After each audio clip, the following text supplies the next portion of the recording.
starts with a question, a better way. Something worth building, something worth changing. A spark becomes motion, a few become more. You take what you believe in and open the door. One step, one voice, one reason to begin. When purpose finds momentum, that's when possibility kicks in. We're built for more than a moment, more than before. Built with a reason, built to endure. We grow what matters, we open the door. Built on purpose, we're built for more.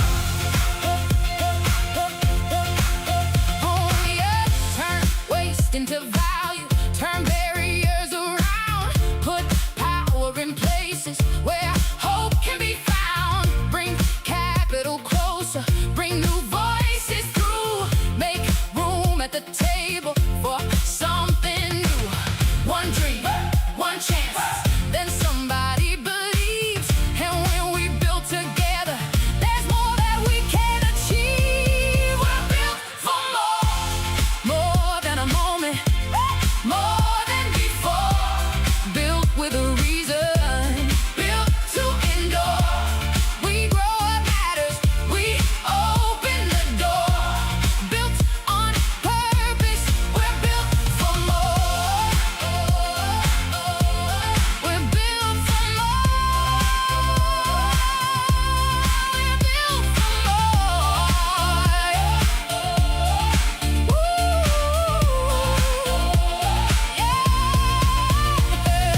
More ways forward, more hands raised, more good growing, more lives changed, more doors opening, more voices heard, more ideas becoming more than just words. And success can mean what we choose it for. When what we build is built for more. For more than a moment, more than before. Built with a reason, built to endure. We grow what matters, we open the door. Built on purpose, we're built for more.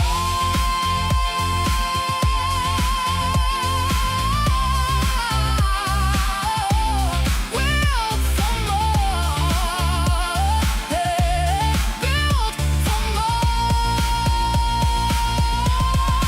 Built for more. What we built can matter.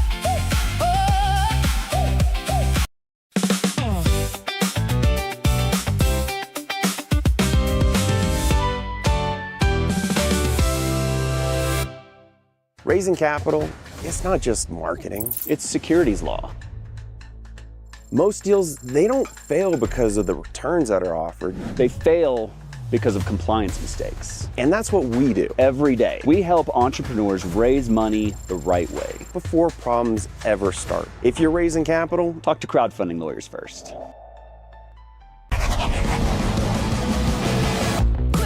Quit, lend me your ear. I can make your memories disappear. Let me turn enemies into dearly beloved round trip when you barely recover. Game changer. Digital Niche Agency is the top investor acquisition agency. DNA has helped founders raise over 9 figures via regulated investment crowdfunding with a 3-pronged strategy using digital advertising, content marketing, and strategic outreach. Book a call today. The CFPA advocates and advances the regulated investment crowdfunding industry. This October, join founders, investors, platforms, and policymakers in Washington, D.C. for the Regulated Investment Crowdfunding Summit. Register now at ricsummit.org.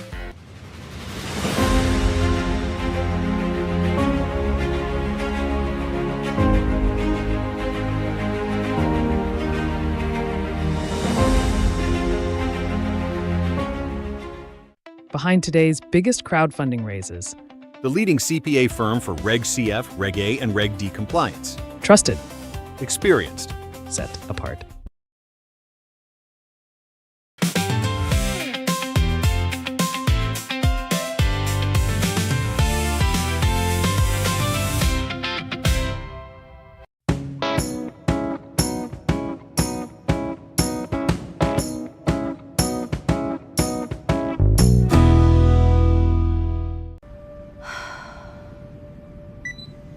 Eureka!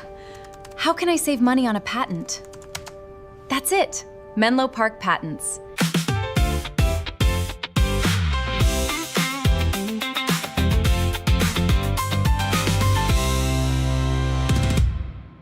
$50 shareholders can quickly become 5,000.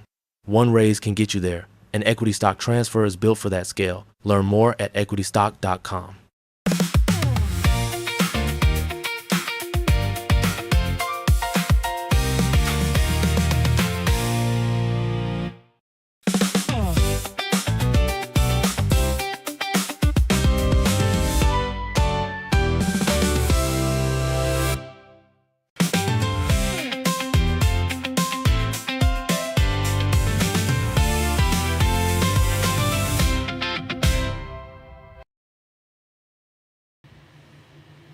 Well, hello everyone. Welcome to day 2 of SuperCrowd26 presents the Purpose-Built 100.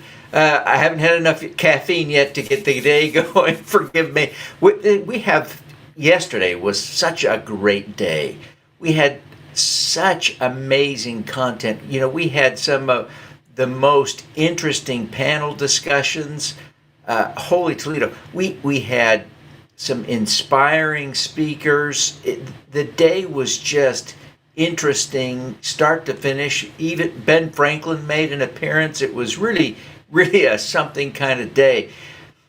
Today is going to be even better. When I finish with a few remarks this morning, we're going to have our first panel of the day is a panel of Purpose-Built 100 winners. I mean, what an incredible opportunity, folks, that we all have to listen to entrepreneurs who have built something that's so successful that it is recognized on the Purpose-Built 100 list. So we'll have 5 of those entrepreneurs here with us today. I am just giddy with excitement, looking forward to that. That will be followed up with a presentation, a solo presentation by another Purpose-Built 100 winner.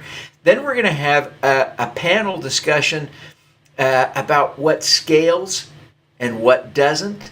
And that will be led by an Inc. 5000 winner, Woody Neiss, who is really one of the OGs of regulated investment crowdfunding. He's a big deal, and that discussion is really going to be interesting. Lots of diverse perspectives about what works and what doesn't. And then we'll hear from another Purpose-Built 100 winner company. TerraCycle is going to be represented today. Another Purpose-Built 100, Patricia Gilmore, is going to speak. And then an angel investor, Ted McAleer, will speak. Then we'll have a great panel discussion about how capital can be used for activism. And, you know, I think there are a lot of people in our community who want to see the world change, and they may not totally connect the dots between their capital, including small amounts of capital, especially collectively organized, as a driving force for activism. Jenny Casson, oh my gosh, another one of the OGs of crowdfunding.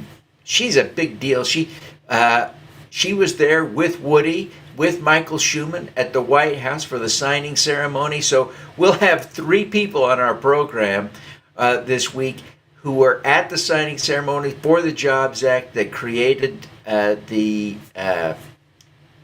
regulated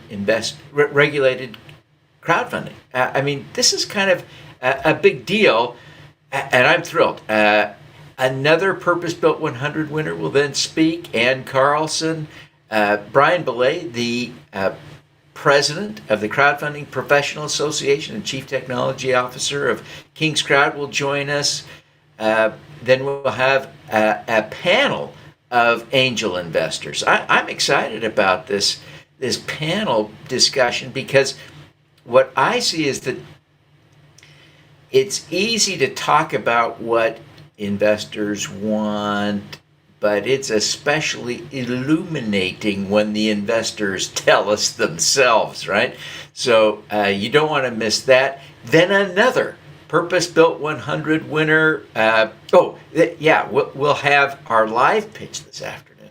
And for me, the live pitch is always a highlight of our events. It's like, come on, it's Shark Tank, except better, because it's not just deals you watch them deal with, but instead, these are deals you, the audience, can vote on and help choose who wins, and you can invest. You can put your own money in these deals, and our first pitching company will be a Purpose-Built 100 winner. It's so apt, it's so appropriate. So that'll be at Azure Printed Homes. Then we'll hear from Oshi. Then we'll hear from Harmony Baby Nutrition and David Richards. Oh my gosh, it is just going to be one thing after another. It's just going to be a full day. And all of this serves as evidence of something I want you to really internalize and take away from what you're seeing at SuperCrowd26. Impact scales. I recognize that especially in the venture community, to some extent in the angel community, sometimes we see that impact, doing something good, making a difference in the world, is viewed as a tax on your potential for profits, inherently, right? And that just is not the case. I think there are a variety of ways to look at this, but what I see over and over again in the crowdfunding space, in the investment crowdfunding space, is that social impact connects with investors. It connects with the humans who are the investors, right? Who aren't looking at this through the lens of portfolio management, but looking at this through the lens of, I have to live on this planet. I have to live in this community. I have to live in this country. I want the planet, the country, my community to be better. Wow. If I invest in this deal, even $100, I may make a difference in that thing happening in a better country, a better community, a better planet. Humans respond to the impact story. So crowdfunding is the natural home for impact capital. And we see in the data, I've looked at this over and over again from all kinds of different angles, and I keep coming to the same conclusion. Close to half of the deals that have ever been done in the crowdfunding space have an impact angle.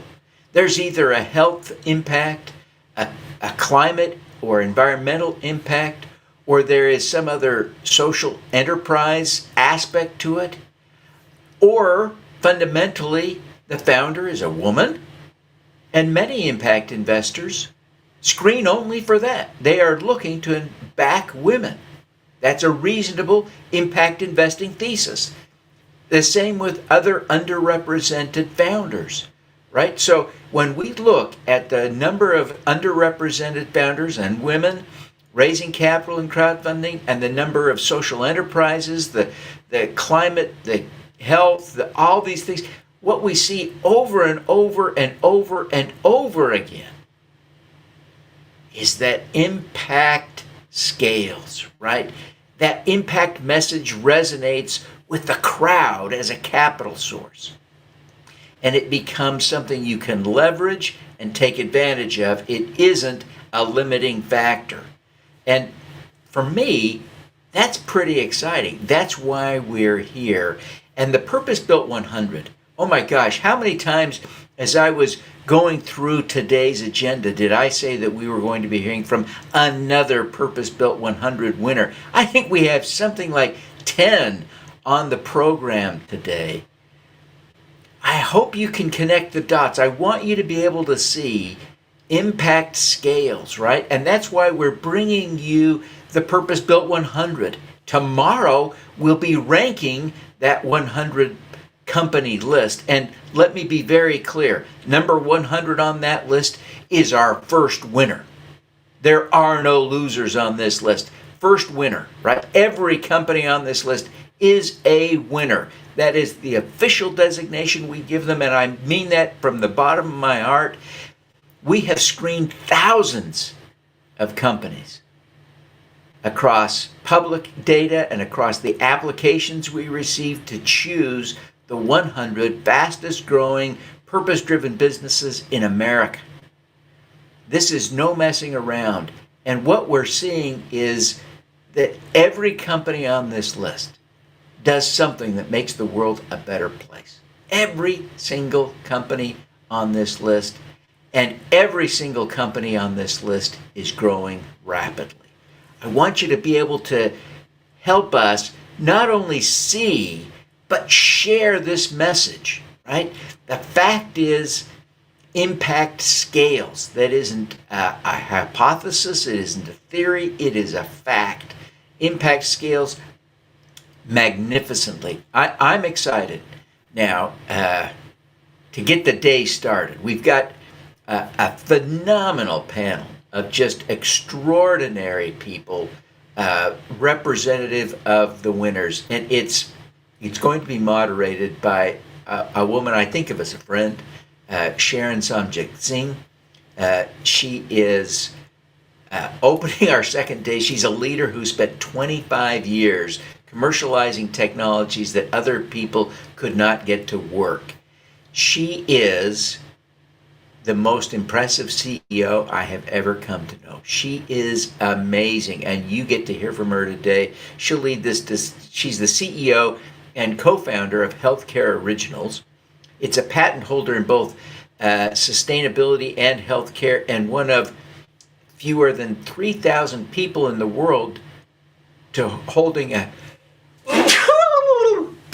my gosh, allergies. It was the lawnmower day today. Holding triple PMI accreditation. I'm not even sure what that is, but it sounds impressive. Sharon, you'll have to explain. She has managed a $150 million innovation portfolio spanning 14 industries and is named Tech Rochester's Technology Woman of the Year. Sharon, I'm going to bring you onto the stage now and ask you to invite or introduce all of your panelists as we roll forward. But this is just such an impressive group of people. I just couldn't be more excited. Let's see if we got everybody. I think so. Yes, we do. Thank you so much. Sharon, take it away. Thank you so much, Devin, and thank you everyone for joining us today on the second day of an action-packed agenda. And I just want to, before we start, give a big shout out to Devin, everyone at the SuperCrowd Purpose-Built 100. Devin, to me, signifies the real founder spirit, where he is determined. He puts on these events. It takes a lot of energy, a lot of time, but we all benefit from it. And so thank you to all of the crew making this happen, not just today, but every day for all impact founders, and for just coming up with the idea of the Purpose-Built 100. I'm proud that our company, Healthcare Originals, also made it as a winner on the Purpose-Built 100. But I think Devin has said way too much about me, so I want to give some time to our great panel here to first introduce themselves. But we have one colleague who went through prep with us, but unfortunately had a family emergency, so I do want to give her a shout out. Laura Queen, who is the founder and CEO of 29 Bison, couldn't join us today because of a family emergency. And I know we sent her all of our best wishes. I had the pleasure of meeting Laura as we prepped for this panel, and she does amazing work. You should check it out. 29 Bison harmonizes human and financial capital for the middle market. They guide investors and portfolio companies through due diligence, value optimization, and pre and post transaction services, ensuring that every investment honors people, fulfills purpose, and creates lasting prosperity. So, our best wishes to Laura and her family again. And now I'll ask Mark if you could introduce your company, what it does, and why you started it. Yeah, sure. It's good to be here. Thank you, Devin, and all of you. But I don't know. I think I'm in a different realm than most of you. I bought a 300,000 square foot, 8-building complex, old historic factory complex, and we are slowly building a community. It's a creative community in a little town in the middle of Pennsylvania. So it's been an adventure. My background is as an architect in New York City for years and years. So the idea that I'd come out into rural Pennsylvania and try to do something substantial seemed kind of crazy, but it landed in our laps, and I've been running with it now for 19 years, I think. We have 165 tenants, another 125 to go. That we've been growing and slowly renovating this historic property.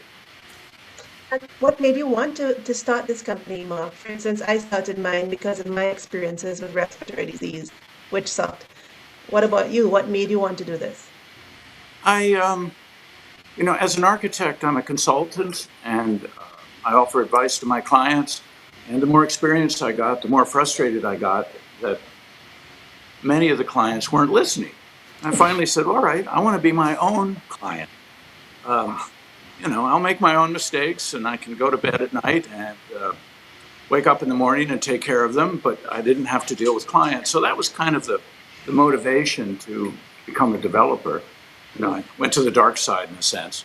But the mission has grown and the purpose has grown. I mean, in the beginning it was renovate a building, but it became kind of a challenge to help support the town as a whole and support individuals. I mean, building the community has been very rewarding, and that was not something I dove into right away.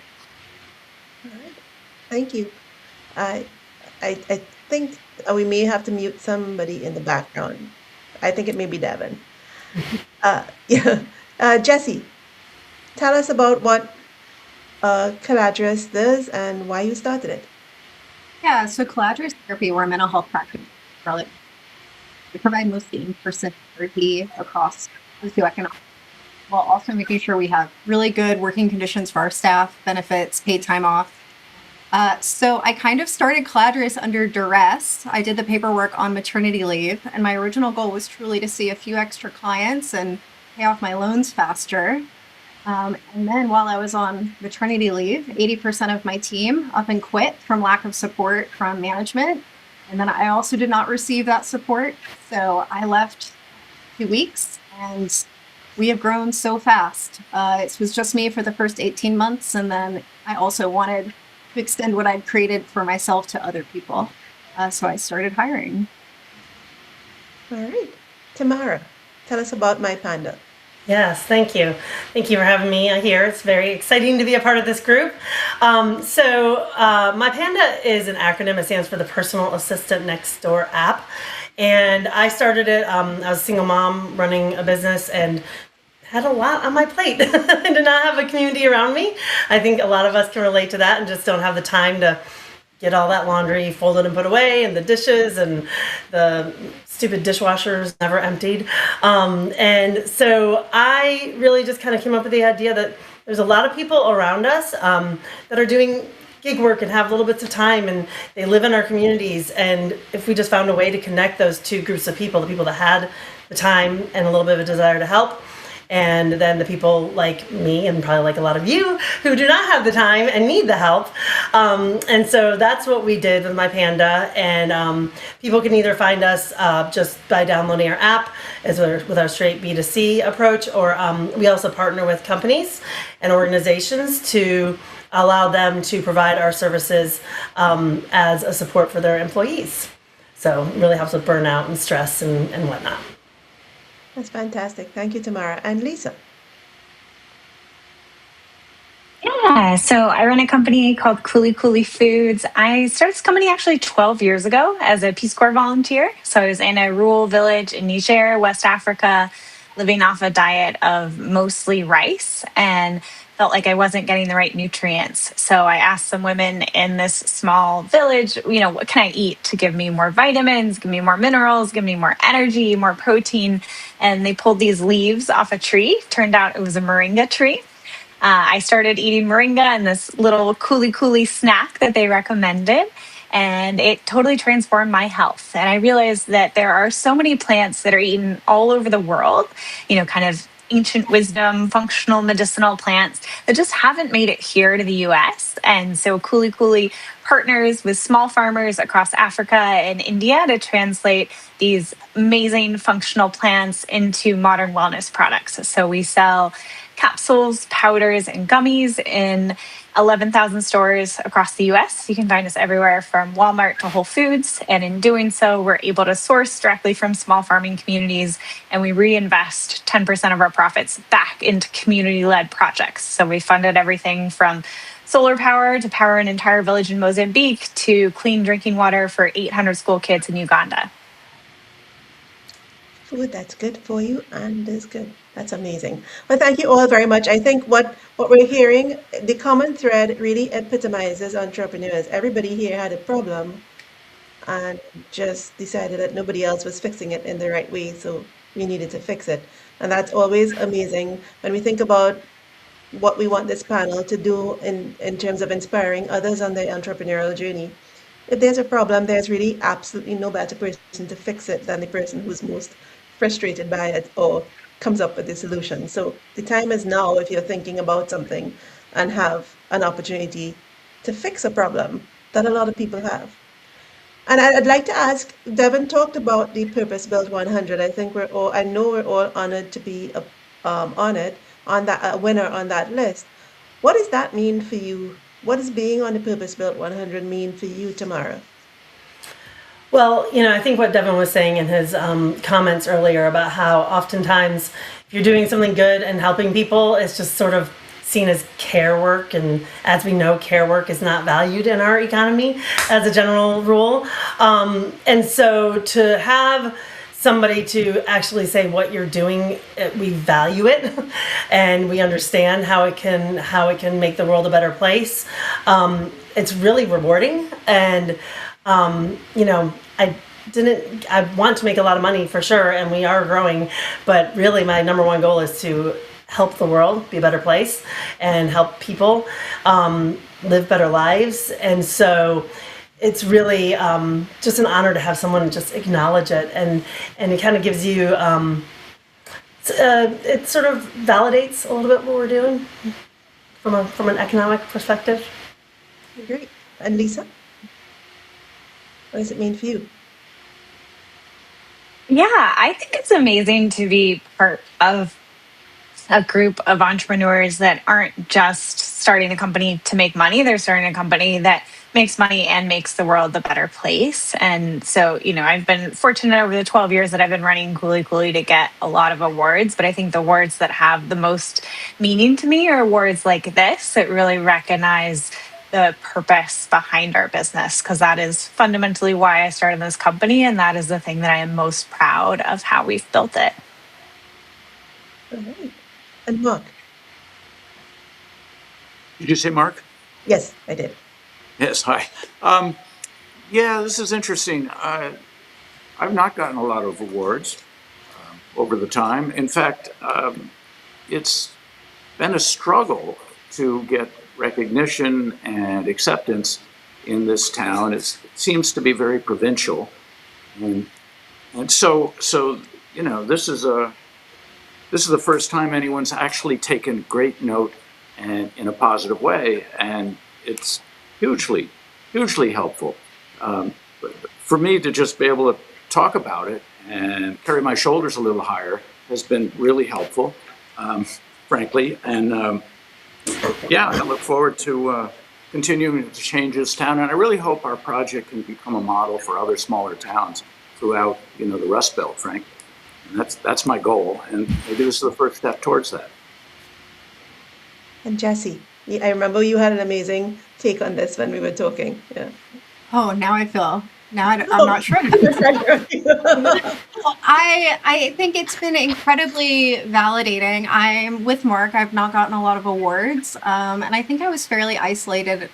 Our business is turning 8 tomorrow, and I was very isolated in the beginning and kind of just keeping my head down and doing what I needed to do. But it's been really validating because mental health is something a lot of people talk about and a lot of people care about, and also we face a lot of challenges. Some of the hardest clientele are served by the least supported and least experienced providers. And we take insurance, we take Medicaid, and it's incredibly hard to grow. I mean, even just the lever of controlling our rates, once you take insurance, you have very little to no control over that anymore. So it's been incredibly validating to show that we can grow and we can have impact while also providing really good supportive working conditions for people and serving people across the socioeconomic spectrum. Great. I think it's interesting to me. How long have you been at this, Tamara? Our app launched September 2019. Right. So we're not flashes in the pan, right? We've been around, and it's great to see. And I think maybe we'll ask Devin at some point to throw us a statistic. Do impact businesses generally just last longer? Are they more sustainable? Because I see a common thread among us, and I hear all of you, and I agree with that. It is just interesting. For me, it's always been interesting. I feel like I always have to straddle the line between making people understand that yes, we have a purpose, but that doesn't mean that we don't have to make money, or we're not about making money. And so a big part of what always comes up is, and Devin mentions it in a couple of his posts as well, is that profit and purpose always seem to be in tension with each other. People think they can't coexist. Do you feel that tension? And how do you navigate when it happens? Let's start with Lisa this time. Share your thoughts. It's definitely a tension. I think for me, I often think about what are the things that we get because we do have a mission behind us. I think we get a lot of consumer goodwill. I think, a lot of people buy our products not because they're, the most impactful thing. As we were in the prep call to this, I was telling folks that nobody walks into the grocery store and says, what is the most impactful product I can buy? And they walk in and they say, what's the product that's going to solve my health challenge? But I do think that they tell their friends because they look at the back of the pack and they're like, wow, this moringa powder not only is good for my health, it also supports small farmers around the world.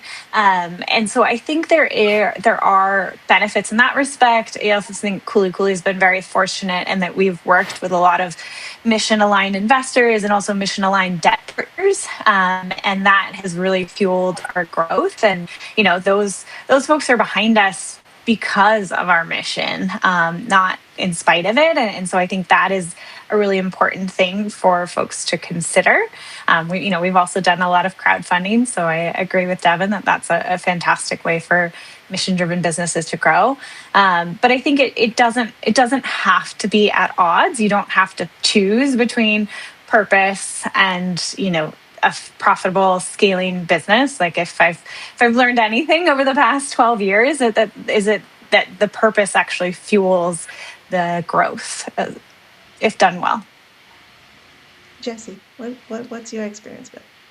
Yeah, I have never made a decision in my business that focused on how to make profit. I've always focused on what does everyone need to be okay, clients, staff, and we've had to grow to keep up with demand, and that has always been how it is. So we have had profit. We were profitable month 2, completely bootstrapped.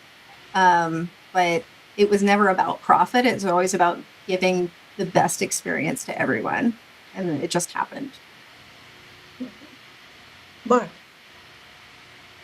Yeah, I have no tension at all with this. The purpose is the fundamental piece of the business. We would have no business unless we had a purpose. I mean, this is a great big old factory building. They're all over Pennsylvania. So why, what sets us apart is the purpose. If we didn't have that purpose, we'd just be another empty building with a bunch of pigeons in. So, I don't separate the two issues at all. That's fantastic. Tamara. I think that for me, it's when profit is being pursued at all costs. That's, I think, where it can really cause some serious issues. It's kind of like Jesse was saying, that can't be the thing you're considering being the only driving force. And because I am in like the care economy, and to my point before, it just really, traditionally care economy businesses are not out there to make a huge profit. They're there to help people. And so there is just sort of that tension. But, also when you look at it from the perspective of, the health of the business and how that supports our customers and how that also supports our pandas, we call our providers pandas, that right there is worth a lot, just because they are getting so much value from what we're providing. And when you're coming at it from, like, say, a VC perspective, where it's just like all about fast growth, how can you get to that profit as fast as possible? That really, when you're going for purpose and then profit, it might be slower. And that might also go back to your point that you said before, we've been around for a little while. This is not like a rocket ship thing, because that's not the number one metric that we're looking at. So it definitely is there is a push and a pull, but they definitely go together on that graph. I think those are really outstanding answers for anyone looking at this panel. It shows that you have your North Star, you follow it, and the growth happens, and that there is no compromise between the two. So hopefully that answers questions for any entrepreneurs out there. And Tamara, your point is an interesting one. I think there's a whole another panel discussion to be had around what the VC model was set for. Was it for hardware and industries that take a long time to gel? But it was interesting to me anyway that I saw on LinkedIn a guy called Bilal Zuberi, who is a VC, first with Lux Capital, now at Red Glass Ventures, was actually saying that he thinks VCs are responsible for not talking enough about the impact of the companies that they grow. So for me, especially as I prepared for this panel or thought about this entire week, it was just amazing to see that the story of impact is starting to break ground in at least, what was typically mainstream venture. And now let's pivot a little bit to growth, because you all are amazing. You're growing really fast. Purpose Built 100 means that you're one of the top 100 winners. What is one hard pivot you had to make that, looking back, made all the difference? And how did you decide that you had to make that pivot? I want to start here with Jessie. Yeah, so we pivoted from 1099s to W-2s. And in mental health and outpatient, especially here in Charlotte, most are 1099s. There's some states where that's no longer allowed, but that's the primary model. And when I first started, it really aligned with my values. Like, I didn't want to control people. I wanted to let them make decisions. I wanted to let them know what kind of clients they wanted to serve. But over time, we realized that you have a very young workforce in mental health, and they didn't have the structure in place to get what they needed. They weren't able to put the structure in for themselves. They didn't know what they didn't know.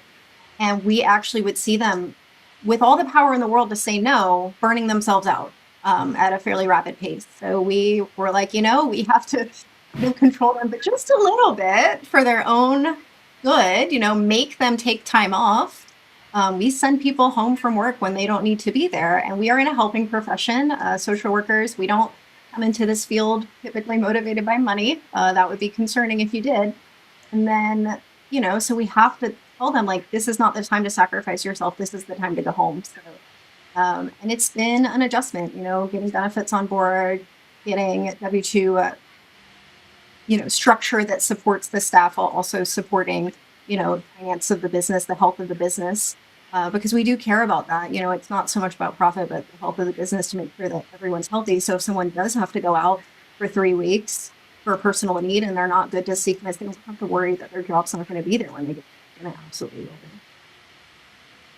So you found a way to make that work, even though it was not the intention that you started with. Yeah. No, not at all. We were like, I don't want to control anyone. And then we're like, okay, well, a little bit, like some.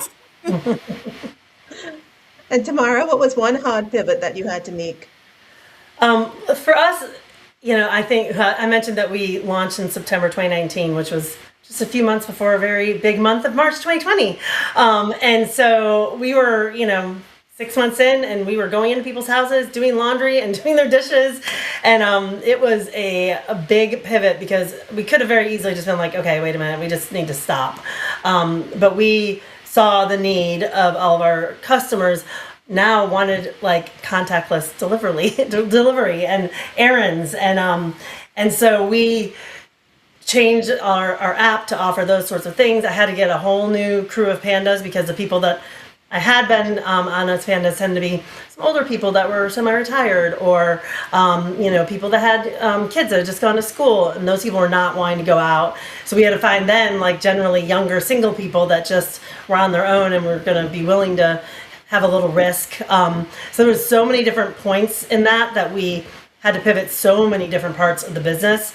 And it was really tough. It was like I had my 2 kids at home and I was trying to deal with that home thing and we were just changing all this different stuff. It was just exhausting, but that got us through 2020 and into 2021, and then we were able to start going back to our original offerings and made it through it. So it was good not to just throw in the towel and say forget it, this is not worth it. Don't give up, find a way to work through it. Mark? Well, yeah, I had my throw in the towel moment early on. I had a partner, and the big pivot point was, do I throw in the towel or do I get rid of my partner? Because our visions didn't align, and you've got to have this clear vision, and everybody's got to be on board. When you're the boss, you can kind of force it on everybody, but when you have a partner, you can't force it on them. It's got to be something you have together, and it didn't work. So that was the big pivot point, and it was so liberating to be able to make a decision and be done with it, frankly. So that I recommend that if you can. Lisa? Yeah, we had a really interesting one fairly early in our journey where, when I started the company, I had just gotten out of the Peace Corps in West Africa. I had started to build a moringa supply chain there. And we were at the time sourcing from this one women's cooperative in northern Ghana. That was where all of our moringa was coming from. 2 years into our business, we got the news from Whole Foods. They wanted to launch us nationwide. Super exciting. That obviously meant a big scale up on the supply chain front. About 4 months before that launch was supposed to happen, we get a call from our partners in Ghana, and there had been a huge wildfire, and the entire moringa farming operation had burned to the ground. And gosh, are we shutting down as a company? Like, how are we gonna hit this Whole Foods launch when we don't have our singular partner ready to ship moringa?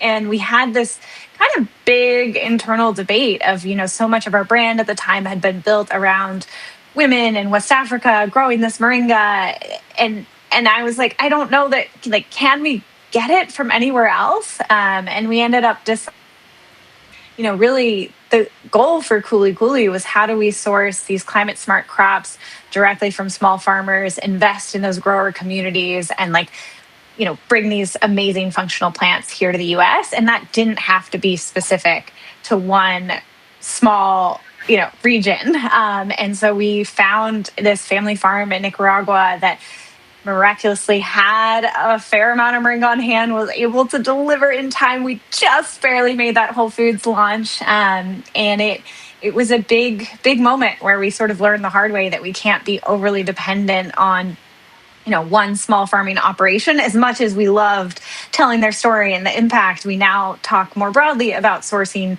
directly from small family farms across Africa and India. And so we have a more diverse supply chain. But it was a pretty wild moment for our business where we almost somewhat literally burned to the ground. I hope that farm was able to recover eventually and get back into you.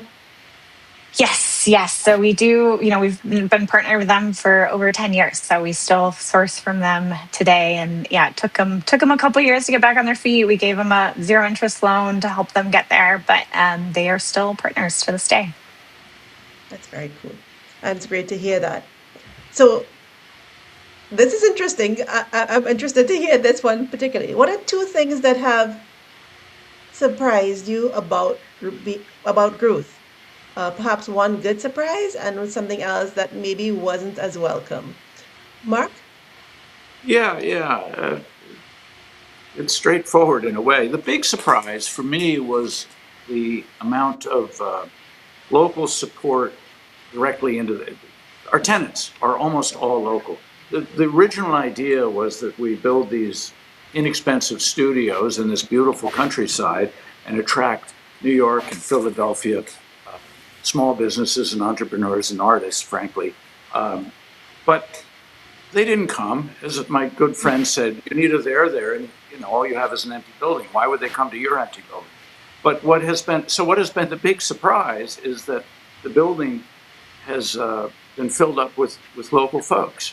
And I think that's actually a lesson that can go out to other towns and other projects. If you build a building for a creative community, I think anywhere people will come. So that's sort of the positive surprise. On the negative side, it's related to that, is that it's been so difficult to get the establishment to accept us here. So the tenants are all local, but the establishment, meaning the banks and the town and the codes folks and the fire department, they've not been at all, even after 19 years, are still having trouble with us. I mean, I've not gotten one phone call from City Hall in 19 years. It's crazy. So. That's lessons to be learned on both there. Thank you, Mark. Jessie. Yeah, I think what's been surprising is while it is truly moving the needle, like very small, we are able to negotiate contracts. Like we have been able to work with Medicaid on certain clients with certain needs to really get them to support our program because we are evidence-based and we have the data that we've collected to show that that some of the things we thought were completely immovable actually can be moved. And maybe if we prove we can move the needle, like with more support, we can move it a little bit more, that there is value in providing really excellent care. So that's been really surprising that we have had some success in those areas. I would say what surprised me on more of a funny thing is we are in-person therapy, which is becoming less and less common right now. There are so many things that just come up that it's nobody's job to deal with. So I would say that's on the other thing. The bigger we grow, the more of those things just seem to kind of come up. Mm-hmm. But on the other side, a good thing is we've found some really amazing leadership staff and admin staff that do want to be part of what we're doing and do take on ownership of that. We are creating systems for that. But yeah, it's when you have 9,000 square foot of office space, things just keep happening. Lisa, what's been welcome and not so welcome in terms of growth? Yeah, Jessie, I resonate with the little things. I think we were all nodding with that. I think the positive thing is just the impact we're able to create. I distinctly remember a couple years ago going to Zimbabwe, and we had just started sourcing this amazing ingredient called baobab, which if you haven't heard of it, go look it up after this. You've all seen it in The Lion King. It's a really cool fruit, amazing for gut health, amazing for skin health. And in my mind, we were doing a really small amount of baobab. We had just launched a couple products with it, and we were out there in these rural fields talking to these women who, were literally harvesting this fruit. You just pick it up off the forest floor, it like drops to the ground, and selling it to us. And I was talking to them, talking to the kind of the farm manager person about the amount of baobab we were sourcing.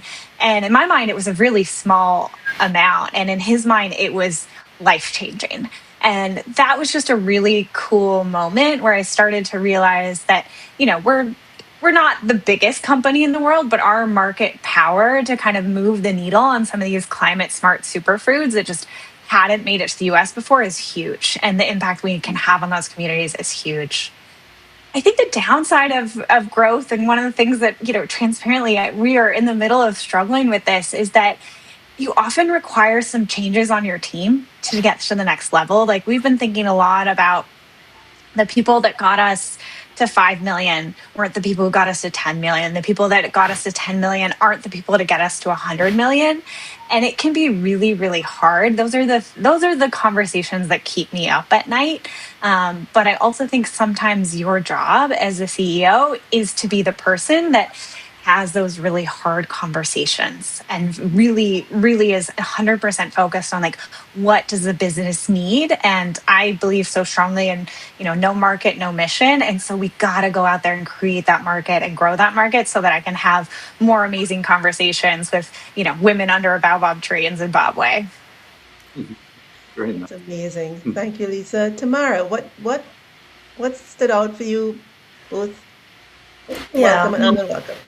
Well, I think two things. One is how surprising it is where the growth actually comes from sometimes. Sometimes you have your roadmap and you're like, hey, this is, you have your projections and everything. You're like, okay, great, I'm going to do this. And then all of a sudden you're going, and then all of a sudden this is blowing up and you're going in a completely different direction. So I think having to be really flexible, especially when you have a startup and it's something that people have never done before, right? It's not like you have a template to follow. So really kind of following where the market is helping you grow, rather than trying to force something that you thought was a great idea to help with growth. So I think that's one thing. And then the other thing that's frustrating, I think, is you need capital for growth, and getting capital is hard.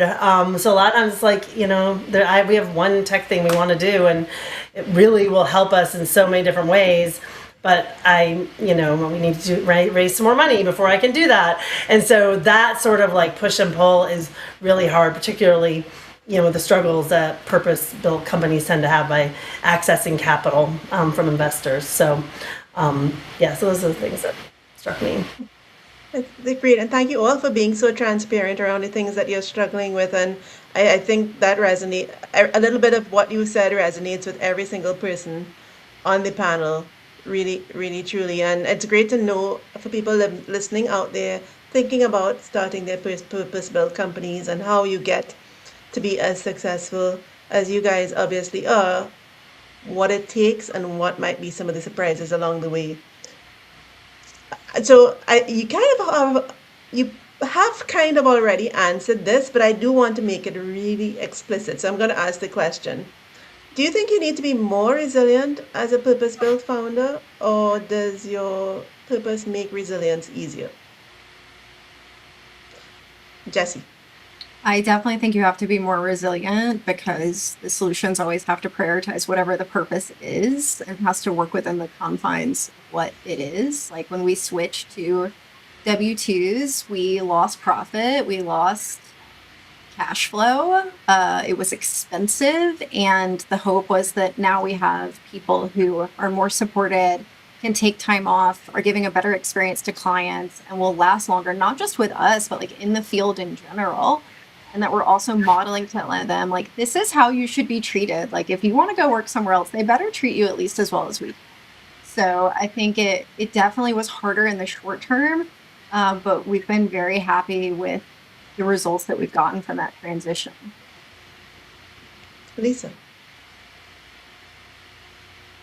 You alluded to this earlier, but I think it's clear whenever I look at a lot of purpose-built companies that this isn't a quick sprint to an exit in 3 to 5 years. This is often a lifetime of building, and it can require a lot of work. It pretty much always requires a lot of work, and a lot of energy and a lot of focus, and often you're under-resourced. And I think for me, I see our business going in seasons. There's ups, there's downs, there's moments where I'm on top of the world, and then there's moments where I'm like, tearing my hair out, not sure if we're going to make it. And I think there is just a huge amount of resiliency that is required, especially for purpose-driven entrepreneurs. And I think one of the things that I think a lot about is like, you need to ensure that passion and care that you have for the world, you also apply to yourself. Because, it's like they say on every flight, like, put on your own mask before you put on the mask of your kid. You have to ensure that you have the resiliency to keep going and keep building. And I think in some ways, like, the impact you make is contingent on how resilient and how much you can pour that self-care into yourself to be able to continue.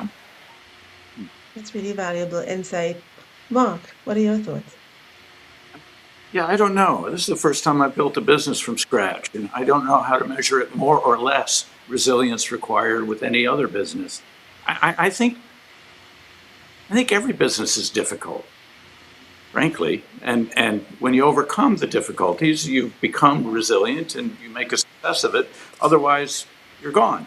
And we're all sitting here because we are resilient. We take each day and do the best we can with the information and challenges that come our way, right? So I don't know. Yeah, I'm no great wisdom here coming from me. Tamara. Yeah, for me, having my purpose helps my being resilient. It's that North Star is there. I guess if I was like a serial entrepreneur that was just starting startups just to like make as much money as possible, and then it wasn't being as fast, and I'd like, okay, what else can I do that will make money? And then you sort of drop it and switch it up. That never would even be a thought in my mind, just because I'm super committed to being a village of support for people that need it, and supporting women and their families, and making sure that our communities are strong. And so having that helps me get through so many more difficult things that would maybe make someone else just walk away and not deal with it anymore. I think just sharing my own experience as well, it's both the source and the core. The purpose is both the source of the resilience and the cause of the resilience, but also the root cause of why you need resilience. Because something goes wrong, it feels very like, oh my goodness, my purpose is not going to get accomplished. But then everybody has parts of the job. I was telling somebody, there's parts of the job that you just hate. There's some days you don't feel like getting up. It doesn't matter how successful it looks on there. I see Devin is going to run us just now. But it doesn't matter. But the purpose is what keeps you going. So I think it's this weird, in itself, this weird tension. So I'm going to wrap it up because Devin is here. But let's close it off with one piece of advice you want to leave with purpose-driven founders watching this. What would you tell them? We'll start with Mark. Oh, dear. Okay. One piece of advice. Only one. In my case, I was financially secure, and therefore it took pressure off a day-to-day needing to put food on my table, and I think that was important. And it took a long time to sort of build that security. I wasn't handed an inheritance. It was built the architecture business, and then moved on from that. But I've got a great wife who had a great job, so that helped. So anyway, having some financial security before you dive into a project, I think is really important. Thank you, Jessie. Yeah, I would definitely echo what Mark said. I would also say you have to know why you started. I think starting just for the sake of making money is not going to motivate you or sustain you or help you or make your life worth living. It has to be something different, something more than that. There has to be a reason to show up every day, especially in the beginning when you're hustling and working all the time. And don't do that forever. Like, that's another thing, is like, have work-life balance so that you can sustain. Tamara. I think just to always be true to yourself. Make sure you listen to your inner self. Make sure you listen to your inner heart and what your intuition is telling you. I think so many times you have so much information coming at you, you have so many different suggestions coming at you, and it's hard to decide the step and path to take. But I think it's so important for us to, especially right now with so much in the world changing, it's super hard to just analyze everything and understand it. So I think just really reverting to what you believe, your intuition, your heart, what you feel, more than what you believe, what you feel. Lisa? I'm a big believer in the phrase that startups don't fail, founders quit. And so I think, pick something that you are super passionate about, do everything you can to build that self-resiliency, and just keep going. Because if you keep going, you will find a way. I can't think of a better way to end this. And thank you all very much for your time, and thank you, Devin, for providing this platform for these wonderful founders to share their stories. And I think everybody could see why they're winners on the Purpose Built 100. Thank you. That's for sure. Sharon, great discussion. I can't thank you all enough for being here. I want to invite you to pop into the executive lounge on Zoom, and in the private chat here in the studio, there's a link, but I want everyone to know, if you're watching on television, it's easy to get a ticket. You plunk down $50 and you can have the executive access, join the speakers and the sponsors, and hang out in the executive lounge with us while the show's going on. We're recording everything, so if you miss anything, you can always watch the recording. But Sharon, Mark, Jesse, Tamra, Lisa, thank you so much for being here with us. It's just been a thrill to hear from you. I just learned so much. This is going to be another one of those sessions I replay on a loop until I figure out how to do better. So thanks, guys. Really, really appreciate you. It's now my privilege and pleasure to introduce our next speaker. It's just he's an amazing guy, and I'm thrilled that I have the opportunity to introduce you to him. All these Purpose Built 100 winners are a big deal, and he is just exactly that, right? He built a company on the genuinely radical premise that every business and every person inside it can be a net positive contributor to society. Whew. That's a big premise. So Mark Horashevsky is the co-founder and CEO of Moving Worlds.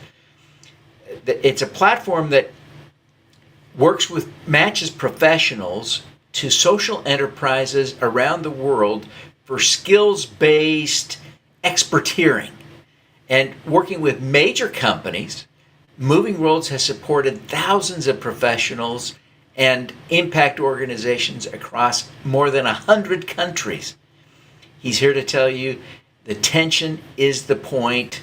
Please help me welcome Mark Horashevsky. Mark, welcome. We're thrilled to have you here. Hey, Devin, great to be here. So appreciate the warm words, and I really love that earlier panel. I feel like it was kind of an incredible tee up to what I'm hoping to talk about here. Of embedding this purpose and doing the right thing is the long-term investment, and sometimes it's the harder path, and that's the title of my talk today. Harder on purpose. Fantastic. Yeah. Well, fantastic. I'm going to get out of your way. You take it away, my friend. Awesome. So, as Devin shared, my name is Mark Horashevsky. I'm one of the co-founders and the CEO of movingworlds.org. And I've thought a lot about the entrepreneurship journey, not just as a social entrepreneur myself, but also as a organization that works with impact startups in over 110 countries to connect them not only to professional volunteers that come from our corporate customers, but also creating new pathways for them to access investors or to access new supply chain opportunities that lead to business. And the types of enterprises that we support are these ones that, well, we're just like on the panel before us. They're enterprises that are advancing progress towards the sustainable development goals. They care about their community. They care about planet as they're making profit. But that is a hard journey. And it goes on top of a journey that's actually even already super, super hard. There's this great article about the fact that entrepreneurship is like riding a lion, where everybody's looking at this person riding the lion and saying, wow, that person's brave. But the entrepreneur is on top saying, how did I get on here? And how do I get off without getting eaten? And for this example, I want you to think about your standard like startup, especially the venture capital backed startup, right? If they don't grow fast enough, if they don't raise enough money in the next round, if they don't become profitable by the next point in time, they will get fired, they will get removed, and all forces point to just grow at all costs. And those costs come to people, they come to planet, they come to communities, and they come to that entrepreneur's emotional health. Social entrepreneurs is a little bit different, right? They actually say, I don't have one true north, which is wealth generation. I have other true norths, and these are really important true norths. But it makes it harder because when you're also caring about your profitability, like staying in business, when you're also caring about your employees, your communities, your customers, your planet, then I think the analogy is more apt to say social entrepreneurship is like you're still riding that lion, but now you've actually handcuffed yourself. You've put one hand behind your back, and you're also not only joined you're joined by a family and friends who are also riding lions alongside of you. And you're now wondering not only how do you get off without getting eaten, but actually how do you keep everybody else safe? And because you're a social entrepreneur, you also care about the well-being of the lion as well. So you're saying, and how do I do this in a way that makes sure my lion friend is staying healthy, even if he might turn around and bite me if I play the wrong cards? So that's the analogy I want you to kind of keep in mind here in my talk is this is a challenging journey. And I would argue it's not the most challenging journey in life. I just had identical twin girls to join my family and my wife and my 3-year-old toddler. That is a harder journey than entrepreneurship. But this one, the entrepreneurship journey, is darn close to that. And there are some things that as we think about this hard journey, there's an exercise from Stephen Covey that says, I want you to imagine your funeral. Might be dark for a second, but bear with me on this. What will people say about you, right? Are they going to say about the wealth that your enterprise generated? Are they going to say, oh, wow, these are all the competitors that you've crushed? Are they going to say, wow, this is the amount of returns that you've given to a very siloed few of investors that already have a lot of money? And I don't think that's what they're going to say about you. And in fact, if that's the only thing you've ever cared about, I don't think that many people are going to show up. So what the social entrepreneur does is begin with that. And Lisa in the earlier panel just said something like this, right? Is if you exist for something bigger than that and you put others over self and others over wealth, then people are going to show up. They're going to show up in throws and they're going to say really incredible things about you. Now, all that said, what my hope today is to leave you all with is that you are embarking on the one of the hardest journeys of your life when you embark on entrepreneurship. And by becoming a social entrepreneur, we've made it even harder, right? That's the pack of lions analogy. But that is the point. That tension, that difficulty is actually what makes you more successful in the long run, right? Because when you start to do the right things for your users, your employees, the planet, that actually brings more people into your network. So without spending money on marketing and advertising, our network has grown to entrepreneurs to over 110 countries, right? Without investing in sales in the last 10 years, we got to welcome customers like EY, Microsoft, SAP, Unilever, and more that came to our funnel. And without having to invest in, expensive employee experience things and different like gifts or things for our employees, right? We have an incredible retention rate and have even been awarded Best Company to Work For awards from different locations. And those things have happened because we've taken that harder route. So I want to share just a few stories, a few anecdotes over the next remaining 10 minutes here of my talk about some of those 3 takeaways. Now, the first mantra I want to highlight here is users over revenue growth. Now, let me give you an example of what not to do, right? Take a profit-driven enterprise, right? Take a Pepsi, why not? Their goal is to get you to eat and snack on sugary things as much as possible. Now, I like the occasional dose of sugar, right? If I'm on a road trip, it's nice to maybe be able to access a quick bite of chocolate or sugar to help get me, over to the next stopping point. But what they've done is just said, we can hijack the reward system of human brains. We can push sugary snacks and food and caffeine in front of you at the places where you have the least mental control, like that quick convenience stop, or even at the checkout line of grocery stores, right? They're not putting the health of their users over their own profits, right? Over their revenue growth. They're actually saying, I will utilize you to give me money, and I will do that at all costs to you, your unhealthiness, and to society, the obesity epidemic, and more. And so what we talk about is if we're going to put users over revenue growth, that means that we're actually willing to accept slower growth in order to do the right thing for our users. And I'll give you an example. Devin mentioned it in our intro that we support these impact startups in over 110 countries, access pro bono expertise. These impact startups are our network, right? Now, we've at times worked with some corporate partners who have said, you know what, can you just get like 10 of these enterprises to come to my office on Thursday at 10 p.m., be ready to share their problems so that our employees don't have to travel very far and they can give them some like quick hit guidance out of the gate. And I understand the allure of that, but doing that kind of like short-term snacking is kind of just like injecting more sugar and putting it in front of people. It's not actually impactful to our impact startups, and it actually doesn't make that much of an impact to the professionals. Now, it's easy, it's cheap, but it doesn't actually create a net positive lift to everybody. And so we've walked away from six-figure plus deals in order to, and so what I mean by that is like over $100,000 worth of RFP deals to not deliver programming like that because it's just kind of like injecting more sugar into the system. It's not the right move. Now, on the backside of that, what we've ended up doing is building trust with partnerships that have created seven-figure deals with us.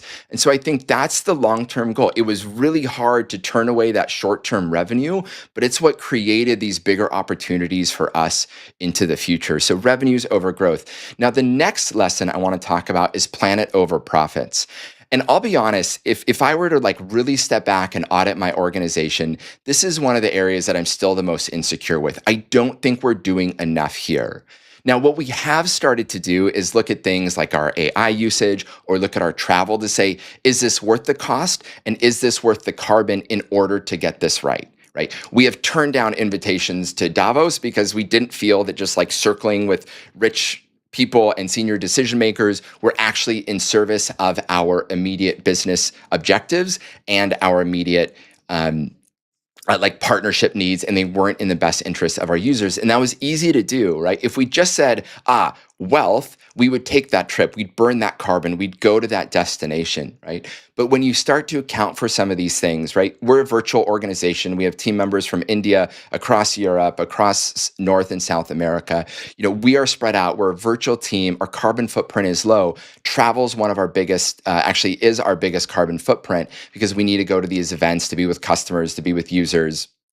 And so any opportunity to put that down means we kind of need to like understand that the planet is more important than our short-term profitability. Now, in the long term, you can turn all of these things into opportunities, right? You can say, hey, despite maybe like a weird kind of hiatus right now in what's going on with corporate sustainability investments, right? Even if companies aren't talking about it, even if they're trimming down sustainability teams, overall investments in creating, net zero carbon intensive companies is actually increasing, and they're looking for partners that share that mission as well. So now all of a sudden these become speaking points for us as we're talking, right? We're not owned by investors. We're not owned by private equity. We believe our commitment is to planet Earth.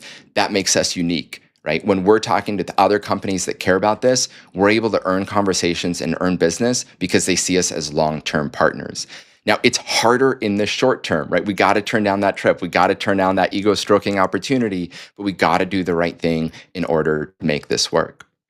Now, the next story I want to talk about is also people over profits, right? Where and in this case, I mean our employees, right? And this one's this one's like being a little bit more vulnerable kind of on my end, right? Because I was trying to think about how do you tell a good story here without disclosing names, but also making it real enough. And what I've landed here from a story perspective is when you manage people, you inevitably are going to have some really challenging moments where people that you believed in aren't growing with the organization, and they're not growing with the organization at a pace that the organization needs to grow. Now, when you also prioritize your users, when you prioritize planet, when you prioritize your own employees, this puts you in a sticky spot. Because what do I do with this person if they're actually not in service of our mission and in our profitability and in terms of our other objectives, but we've invested in with them. We've said that we've invested with them, and they've given years of really, really hard work to this organization. Now, that's hard, and corporate America has a way of dealing with this, which is like, hey, if they're not succeeding, you put it on a performance improvement plan. It's a great way to just like get rid of legal liability, right? You document some stuff, you do some things, right? And then it doesn't work after 90 days, 90% of the time, and then you can lay that person off, right? Now, that doesn't feel right to me, right? People are choosing to come work in an organization, and they're giving a lot. And if you want to be a place that people want to work at, then you need to invest in people, even if that means your profits are lower, even if that means your growth is slower, even if that means that your job just got harder as a CEO because you need to bear more weight to handle and support your employees. Now, that situation is hard enough, and it's one of the most uncomfortable things that I think managers have to deal with. But there's a place where it gets harder, which is now what happens if something's going on in that person's personal life? And, here I'm going back a number of years, because I feel like that's the most appropriate story, where one of our team members, high performer out of the gate, and then just a big performance drop when something really tragic happened in her life, right? Took a leave of absence, gave that time, gave that investment, rejoins the company, gets back to work, and you could just see these cycles of high performance and low performance, high performance, low performance. And then you start to, kind of roll out these corporate American management techniques. Okay, let's talk about performance. Let's talk about goals. Let's start implementing some of these things that we need to do in order to help this person get to a place of success once again. But then what do you do if success isn't getting there? Or what do you do if that success is taking too long, knowing that you care for this person and in their whole, right? And you have two choices, I think. One, you take the harder road and accept the slower growth, right? Or two, you make a decision and you cut and you part ways, right? You give a nice severance and you part ways. But what I found is that if you can balance these things, like what is in the best interest not only of that person, but of all people within the company? And you can see that that person's a cultural steward. And if you can see that we also care most about what happens to our users, and you can see that our users love that person, and you can see that the opportunity can for this person to succeed and continue to grow in their career is there if they can just have a little bit more leniency for a little while, and you can start to act not as a manager for performance so they have a paper trail to exit you from the company, but rather I have a plan in place that I think is going to give you the mental stability that you need in order to get back to your potential. Ultimately, we took that second path. We said, we're going to invest in you in person, even if it's going to take longer, right? And then you have some person that has now gone through multiple promotions, is a cultural steward for our organization, and is an absolute icon, not only for ourselves, for our users, but for our customers. And you see this investment in the long run. And it's not only valuable for that person, it was valuable for me too, because it also exposed a lot of areas where I needed to do work, where a lot of my reactions as an individual were more emotional, more reactionary, and more caught over this idea of like, but profitability, right? But when we actually say that what matters is people, what matters is planet, what matters is our users, it gives us a lens to actually create more human-centric decisions. And that's actually why people want to work at an organization like ours. That's why people stay so long at an organization like ours, right? That's why customers are coming to us. That's why we're able to keep growing without marketing and sales efforts. So, as you think about this, hopefully later on, what I invite you to kind of think about is like, think about that funeral. What will people say about you? What do you want people to talk about? And I hope that these stories around people, around planet, around users, about making people's lives better are the stories we're telling. And I promise you, it's harder to do. It'll make your life harder in the short term. You won't make as much money, and you're going to sleep so much better at night. So thank you so much for your time. I really value the opportunity. And Devin, I'll turn it over to you.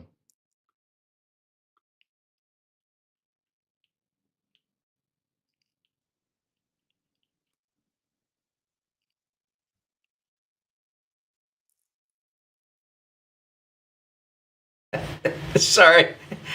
You'd think this is my first time on Zoom or something, right? Mark, it's a thrill to have had you. Your remarks were inspiring. You're just the best. Thank you so much for joining us. We're just really thrilled that you could be here and be a part of this whole conversation. So thank you very, very much. I'll let you go. Thanks, but Devin. thank you. I appreciate everyone being patient with me. They just don't make enough caffeine to keep me going. I should call Pepsi. Mark said I could. What was that the message? Sorry. Our next panel is really going to be, I think, one of the most important discussions of the whole 3 days. What we're going to be talking about is sort of a reality check. What works, what doesn't, what scales and what doesn't, what survives and what doesn't. And we've got some genuine experts in this panel, very different perspectives. I'm hoping we don't see fisticuffs, but I expect some very different perspectives on what they see as working and what's not working. Our host, our moderator, is Woody Neiss, and he is just, let's be clear, Woody is a big deal. Woody is one of those three people from on our program over the 3 days who was at the White House for the signing ceremony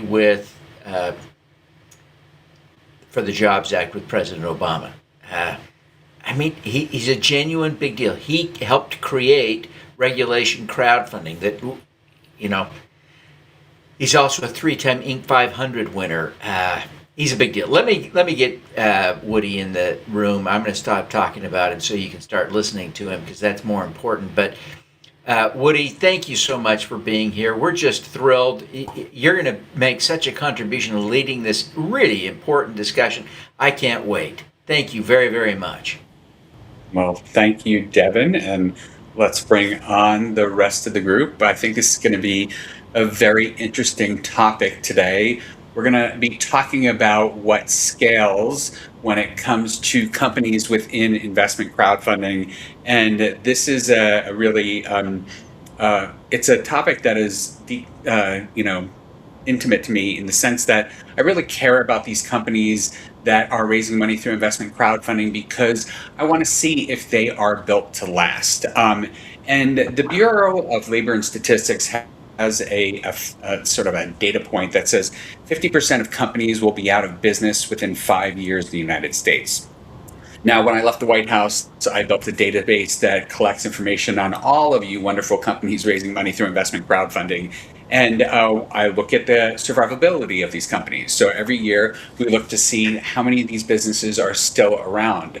And it's shocking when you look at our data compared to what the Bureau of Labor and Statistics has to say. We have a 79% survival rate when it comes to regulation crowdfunding companies. And that's over the 10-year period.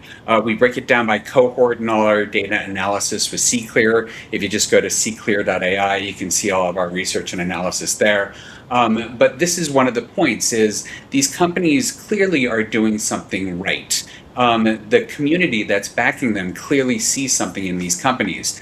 And so that's what I want to dig into with our panel today. Raising, it's not really when a company raises money, it's not really about the size of the offering, it's really about the durability. And so the campaign proves that people want it, but it doesn't prove that the business is necessarily going to survive. And so that's what these 45 minutes are about. So let's bring on the panel. I want everyone to do a quick introduction about themselves, and then we'll sort of jump into the questions that I have. And so, Danielle, why don't we start with you?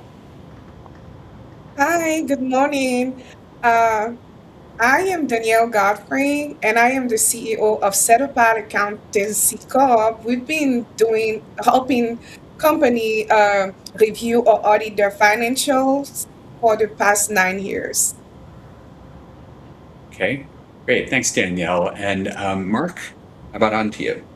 Hi, I'm Mark Elenowitz. I am the Managing Director of Digital Offering. I'm an investment banker, been on the street now for about 35 years, and I, along with my firm, created the methodology to use Title IV of the Jobs Act, which is Reg A plus, to look, act, and feel like a traditional IPO, and use that exemption in order to list on the New York Stock Exchange and NASDAQ.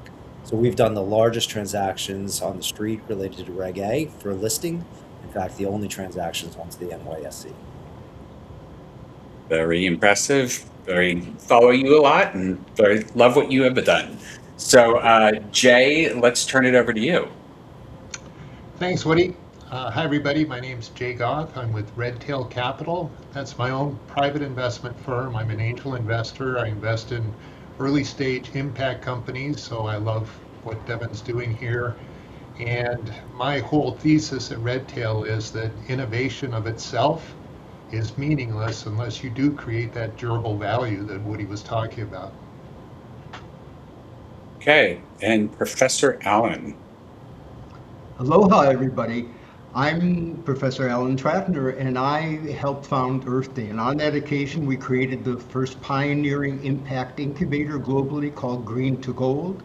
And we're responsible for having about 100,000 members around the world. And we're a unique incubator that we're a 501c3. We do not take equity, and we help some 357 nonprofits be incubated also with incredible social responsibility and environmental responsibility missions.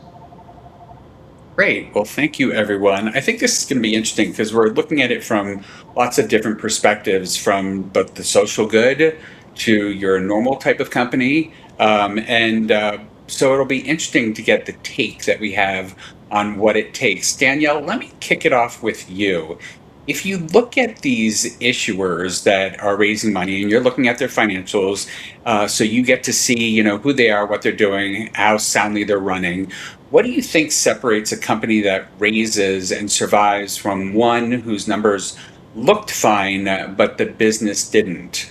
Like, what do they need to fix before they launch? What do they need to keep their eyes on after they launch? What is the key that you've seen through the financials over the lifetime of these companies that you've been looking at that sort of equates to survivability and success? Yes, thank you for your question. That's really an interesting one. I would say that what has separated the companies that survive with those who do not, number one is financial discipline, and also management understanding the underlying numbers under the financials. Like, do they understand the gross margin? Do they understand the cash flow? Do they understand the burn rate? Do they understand their runway? Do they understand their debt obligation, their customer acquisition costs? Do they understand what it takes to scale?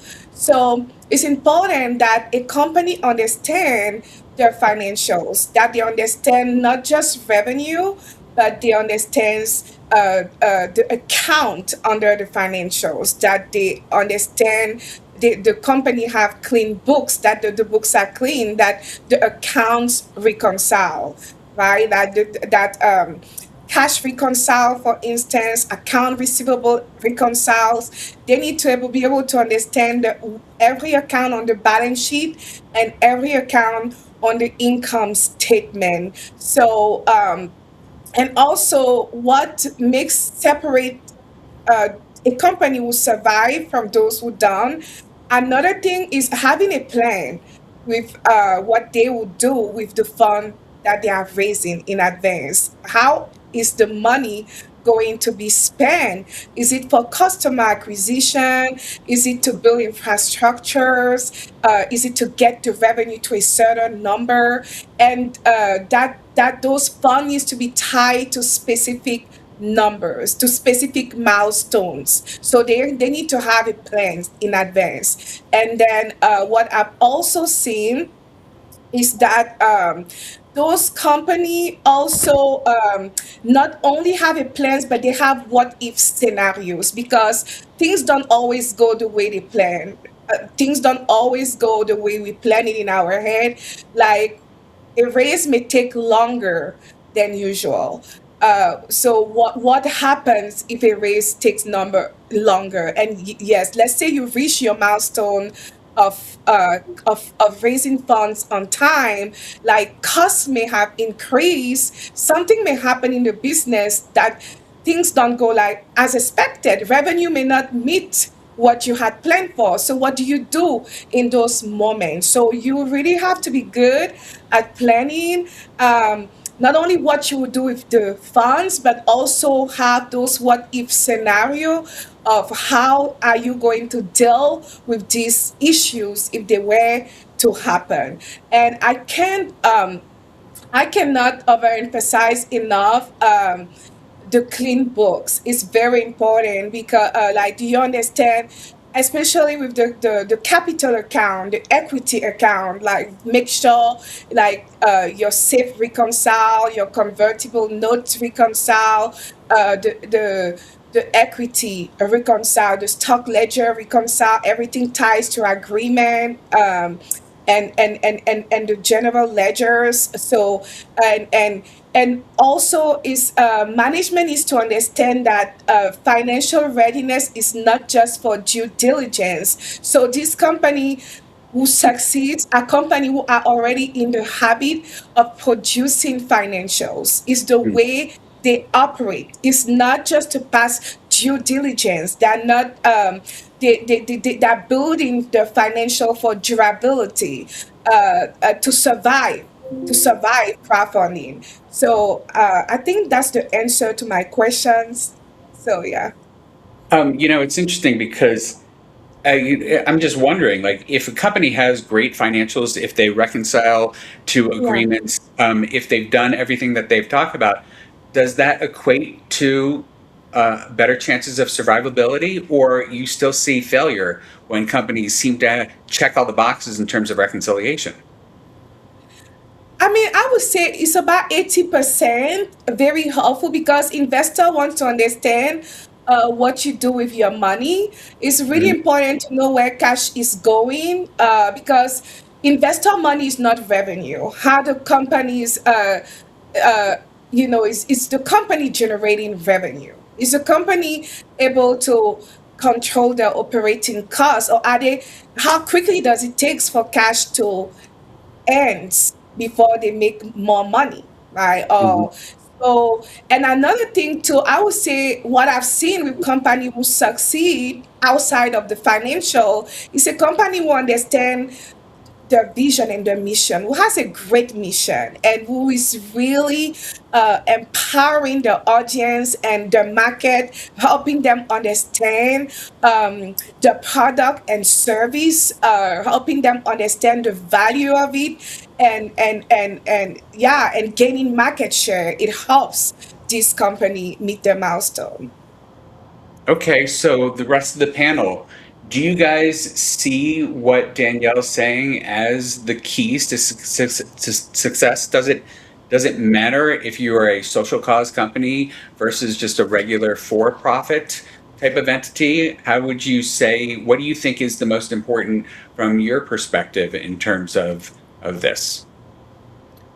I'll jump in here. I think financial controls are absolutely a key component, but I would disagree with Danielle that it's 80% of success. The reality is success is driven by market adoption. I've seen so many companies that are coming through that are financially responsible. They have great accounting. They reconcile all of their financial statements. They're exactly what Danielle just laid out, but they don't have an idea or a business that people want to take advantage of. So I'm talking from the for-profit side of the businesses. So what you really need to look at as an entrepreneur is look at yourself in the mirror and say, am I developing a product that is going to fit a need, that people are going to want, that's going to ultimately translate into revenue? And then I'm ready to take on that responsibility of having hundreds, if not thousands, of shareholders on my cap table, because that comes with great responsibility. And that responsibility not only includes the financial reporting that Danielle just mentioned, but also the ability to execute a business plan and to be able to, what ultimately is the final result, increase shareholder value and provide return on investment to your investors. And if you don't see a path forward in order to execute on that, then there's no point going down the path of trying to raise money from outside investors, because you will be held liable if you are not able to be successful and be able to deliver the results that you promise and that you put forth in your offering circular. Woody, I would like to make a comment. I agree with Danielle about the importance of financial security and understanding that from the start to the end. But 56 years of incubating and thousands of entities and vendor entrepreneurs, products and services, this is what I know scales. And it's having a coordinated combination of a really truly vetted team, a collective vision that everyone adheres to, a focused, realistic plan, and that starts even with the pitch deck and putting that together right, a wide understanding of the resources that are available to you, know your IP. You had a session, Devin, as you know, yesterday that was with an IP expert, how important intellectual property is to a venture and assets and licensing and realistically raising money and barriers to competition. Know your markets, become an expert in your markets and be an expert in the industries you're in, and by all means have no quitters on your team. That is what upsets the long run and scaling that I've watched happen, and that's a kind of a short summary of how I feel, but it fits with everything that Mark has talked about and Daniel has talked about. But the passion of entrepreneurship and inventing, I've watched that really carry the team all the way to the finish. And if you lose that kind of energy and that kind of focus and propulsion, that can really upset that ultimate goal of being successful, whatever your end game is, and I'll talk about that later. Jay, would you agree, disagree? Where do you think the core? Yeah, looking at it, Woody, from a crowdfunding perspective, which is kind of what's bringing us all together here.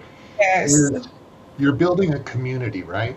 So initially, you're telling a story about value. This is what we want to do. This is the need that we're solving. This is the solution. You're creating this narrative, but narrative can only carry a company so far. You have to build a complete system, and that's got to include the market adoption, the go-to-market strategy, the execution, all the financials. I agree is so very important, because if you can't handle your financials, you're going to go off the rails anyway.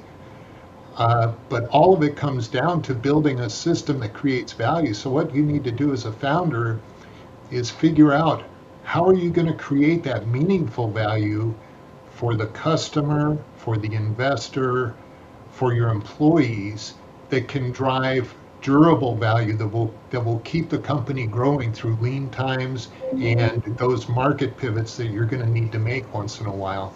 And I think that's the whole key to this, is not looking at the business as just one thing, but looking at it as a whole that's interconnected.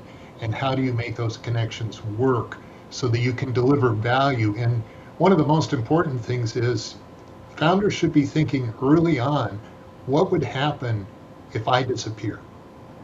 If the founder is not there to hold everything together, is this business going to continue, or is it going to fail? Love that. Danielle, did you want to follow up with something? Yes, I wanted to say I agree with everything everybody shared so far. Why I felt that the financials were very important, especially when it comes to crowdfunding, what is gathering us here, is a very regulated field. It's very regulated, and by the SEC, right? So I have personally seen instances where campaigns were taken down because something was missing on the cap table. Something was missing in the equity session. A SAFE was not properly recorded, or its convertible note was missing, right? So I think it's very important from the beginning to have clean financials, and with everything else to make sure everything reconciles. I've seen campaign go for years, and then boom, we have to take it down. We have to stop everything because something is wrong with the financials. So yeah. Okay, yeah, it's I just wanted to add something about Jay. he raised a very interesting question about durability and scaling and all that. If your founder and that spark plug that got it going is gone, and having a plan for that, and there are some solutions. There's key man insurance.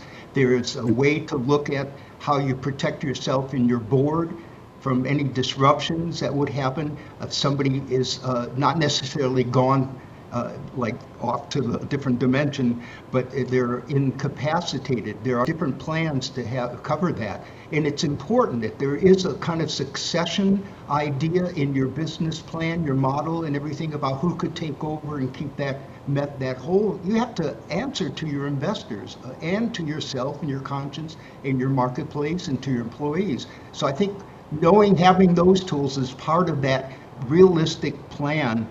Even intellectual property infringement insurance. Every time I talk to an investor, they're blown away that I tell my members in their business plan that they're covering insurance at all these different levels, and they're also going to be able not get caught up in a court case that ruins the company, derails it over intellectual property disputes, and that's available. So although there's our tools and solutions that kind of protect what Jay was talking about, and I certainly agree with Danielle about the SEC and the whole issue of making sure it's really right, because you're going to be looked at that way, and you can get yourself into a lot of trouble.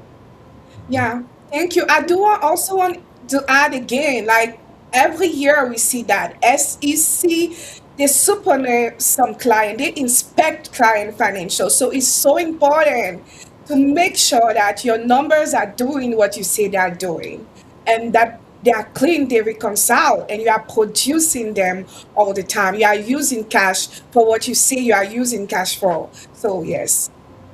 I think it's all really good points. If you are watching this, you're most likely raising money through investment crowdfunding, which means you're following a regulated process. So we're not just talking about having a vision and executing on it, and having financials where you can sort of keep track of what's going on. You actually have to be transparent in everything that you're doing.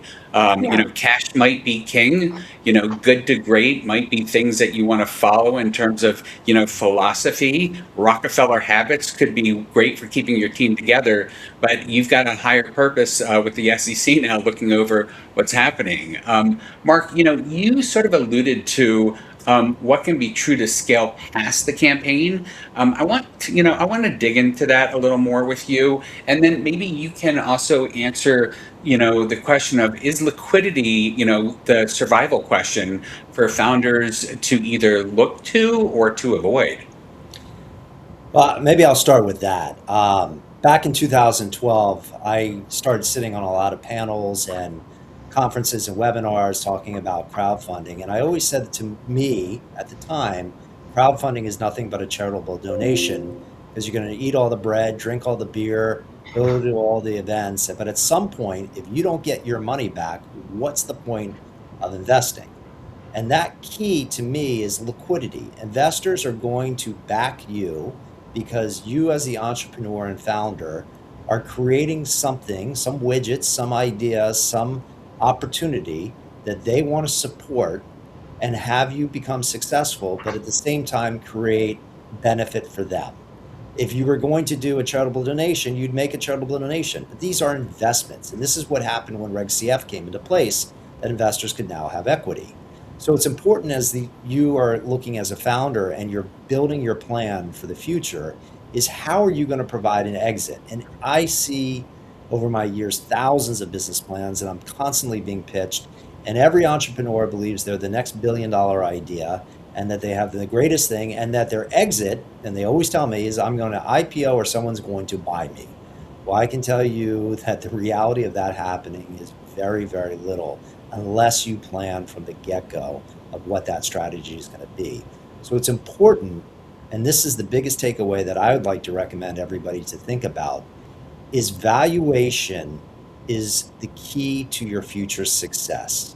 When you're doing a crowdfunding, the opportunity is exciting to investors, but they're not professional investors, and they see an opportunity that without realizing what the true valuation is. And what I mean by that is that if you're raising capital when you're a startup, you have some blue sky. But if you're a company generating revenue, there are comps and peers that you can compare yourself to.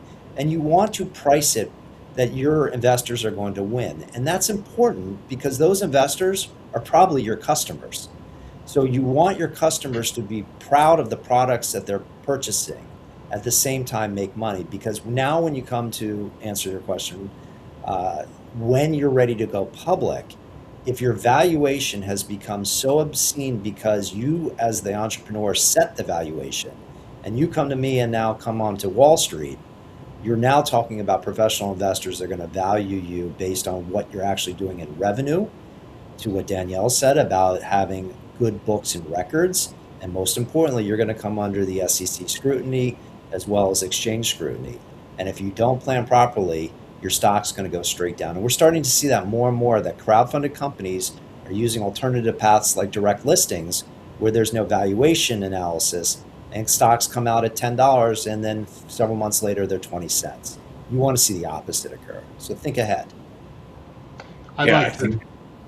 Jay, please. Can I chime in real quick? As an investor and with limited funds, I've got a lot of money tied up in private companies. So I am, to Mark's point, looking for liquidity, because how can I invest in more companies if I can't get my money out of the first ones? And I've got some successful companies generating revenue, but they're not going to go public tomorrow. I don't see any of them on the radar screen of an acquirer. So liquidity is really important. And it comes back to that value proposition. If you're building value, that's a great thing. But if you're building an artificial balloon value, it's going to get punctured sooner or later. How does this differ for socially conscious companies? Like the liquidity event might not be the sole purpose. Like what should we be telling investors in this case? Can I back to Mark's point, chime in on it? Let Jay do that if he wants, but I do want to talk about that because our incubator, of course, is all related to greenfield, regenerative, sustainability, renewable energy, climate change solutions, real true impact, as well as our nonprofits. There's a great synergy and symbiotic relationship in our incubator between our nonprofit entities and our for-profits and the mothership, Green to Gold. But there's this myth that I encounter around the world about the unicorn, that you're going to be a unicorn and all that kind. I'm sure Mark hears that and all that kind of stuff. And so come to my backyard. We've got a lot of leprechauns and everybody else hanging out there too with those unicorns. Yeah. The problem with the unicorn, it's a single horn. And what I've learned over all these years is, boy, you better have alternative and multiple sources. It can't be a one-horse barn. In a project that's going to scale, grow, be useful in different marketplaces, and you need to have multiple products and services that are revenue sources. First of all, they're more profit, more assurance for the investor that you're going to scale and get ROI, but having multiple chains, divisions, whatever you want to call it, of products and services is something you should be building from the beginning. And it might be different versions of your product for different markets, but having more than one horse in the barn is really important. And I want to stress that. It's really important. The investor, we're surrounded by angel venture capital, certainly equity crowdfunding and everything. I love what Devin does with SuperCrowd. Even our SuperCrowd Green that we're going to repeat, that was incredible at the beginning of the year. In February of 27, we'll do that again, Super Green Live event. But I will tell you, every time we talk with investors and show them a mission-ready package that we really worked hard on in the incubator to make that pitch deck and have all the answers and cover the things that everyone's talking about, what is important is that they want to know, and I've sat in on these founding meetings from New York Angels. One of the guys that vets, they get, thousands of submissions a year, and they only end up a few every month that they pick and pitch. And they said that from the founding meetings, one of the things I coach our entrepreneurs is that the team is the king and queen. And then secondly is that you have barriers to competition. That is a priority. That's very interesting that you know what your barriers are to the competition. You know what your situation is to your barriers to entry in the marketplace. You want to have an incredible product and service that will scale and grow and be profitable. Of course, you're betting on that. You should be first to the market if you can be, or be first, foremost, and everywhere as soon as you can. And then the other thing is be extremely differentiating in both what you do and what you offer to your markets. And those are some of the priorities in the priority level of that. And the investor always puts themselves in there and says, what's in it for us? We know you're here. We know you're in here for the money, but we want to know what's in it for us. And that includes getting somebody like we do in the incubator that will assist you, the people that invest in you that have expertise in different fields, their whole angel group or venture group or whatever. Have them have an involvement, have them help steer you. That's what I meant earlier about having just unlimited resources that you can vet and understand and advise you. And I think that's really important. Woody, can I expound on one thing that the professor just said? Yep. And that is, I think one part that investors miss, and when you just said, you reminded me, because when I do take a phone call or I do get on a pitch and I hear the investor, the one thing that I always go to first when I'm reading a pitch deck or I'm reading an offering circular or a business plan is risk factors. Because I want to know that entrepreneur and that leader not only thought about all the great things he's going to tell me, but I want to make sure that he's thought about all the things that are going to go wrong. And that disclosure and risk factors are key. And I think a lot of entrepreneurs, especially in the Reg CF area, just basically have their attorneys take standard risk factors from every other one. I think you can find the same mistake from each one because they're pirated over and over again. But you as the entrepreneur should really think about and stand in front of that investor and say, hey, I've thought about the problems that are going to be faced in this type of business, and this is how I'm mitigating that risk, which will then provide a return to you and ultimately, hopefully, an exit and liquidity strategy. It builds credibility too over time with the investors if you can do that. So, Woody, could I tag to Mark's comment there? In our decks that we've done, based on various angel venture groups that we've in our boot camps and everything, there's one special slide in there that is SWOT, strengths, weaknesses, opportunities, and threats. And what I invented years ago from the boot camps and all the pitches and everything is we do an anti-SWOT. So we take the weaknesses and threats and we make them objectively, the team of the venture tell us what they think will be the risk, and whether it's environmental, legislative, running out of money, market collapses. But we try to deal with weaknesses and threats in an anti-SWOT part of the presentation. And all of our funders around the world always say that that's amazing, that we're covering that. They're savvy about that going in. They're realistic, they're ready to be resilient and move and flexible to keep themselves from being harmed by that.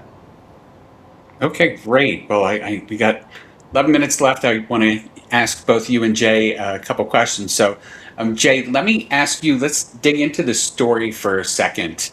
And how much of is the model versus the founder keeping the crowd believing? Like, is it really the founder's vision? Is it really what the model's delivering that the crowd follows? And when does the story stop covering for what could be a very weak model? Maybe there's no customer adoption. Maybe you've diversified into too many revenue channels. Like, where is that line? Well, that's a good question. And really, initially, you're creating a narrative because you're always talking about future value. We're going to do this. We're going to do that. And then it starts morphing. Like Mark said, as soon as you start getting into revenue generation, then you have those financial aspects, the fundamental aspects that you can look at. Is the system actually producing value? Are you buying customers and losing money? That's not an ongoing value creation exercise. So I think the important thing is look for the warning signs. Like if it's always, once we get this, we're going to be valuable, or once we get the next funding round, once we get to this many customers, if they're always putting the projections out in the future, that's when the story is starting to fall apart and the model is starting to be exposed.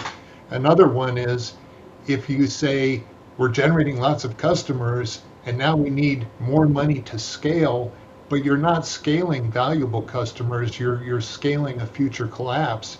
That's always a problem that we look at.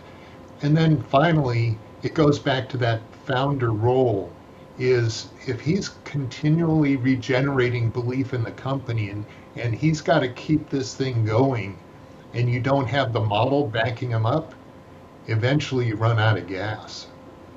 Mm-hmm. Absolutely. I think that's a really, really solid point. Like, there's only so much of a vision that you can spin. By the way, to that point too, I think if you're at that point where you're like, I don't know what I should be doing, you should also, like, what I love about what, Alan's working on is he's got this whole incubator that helps you. But if you've raised money from your investors, these are people that believe in your vision.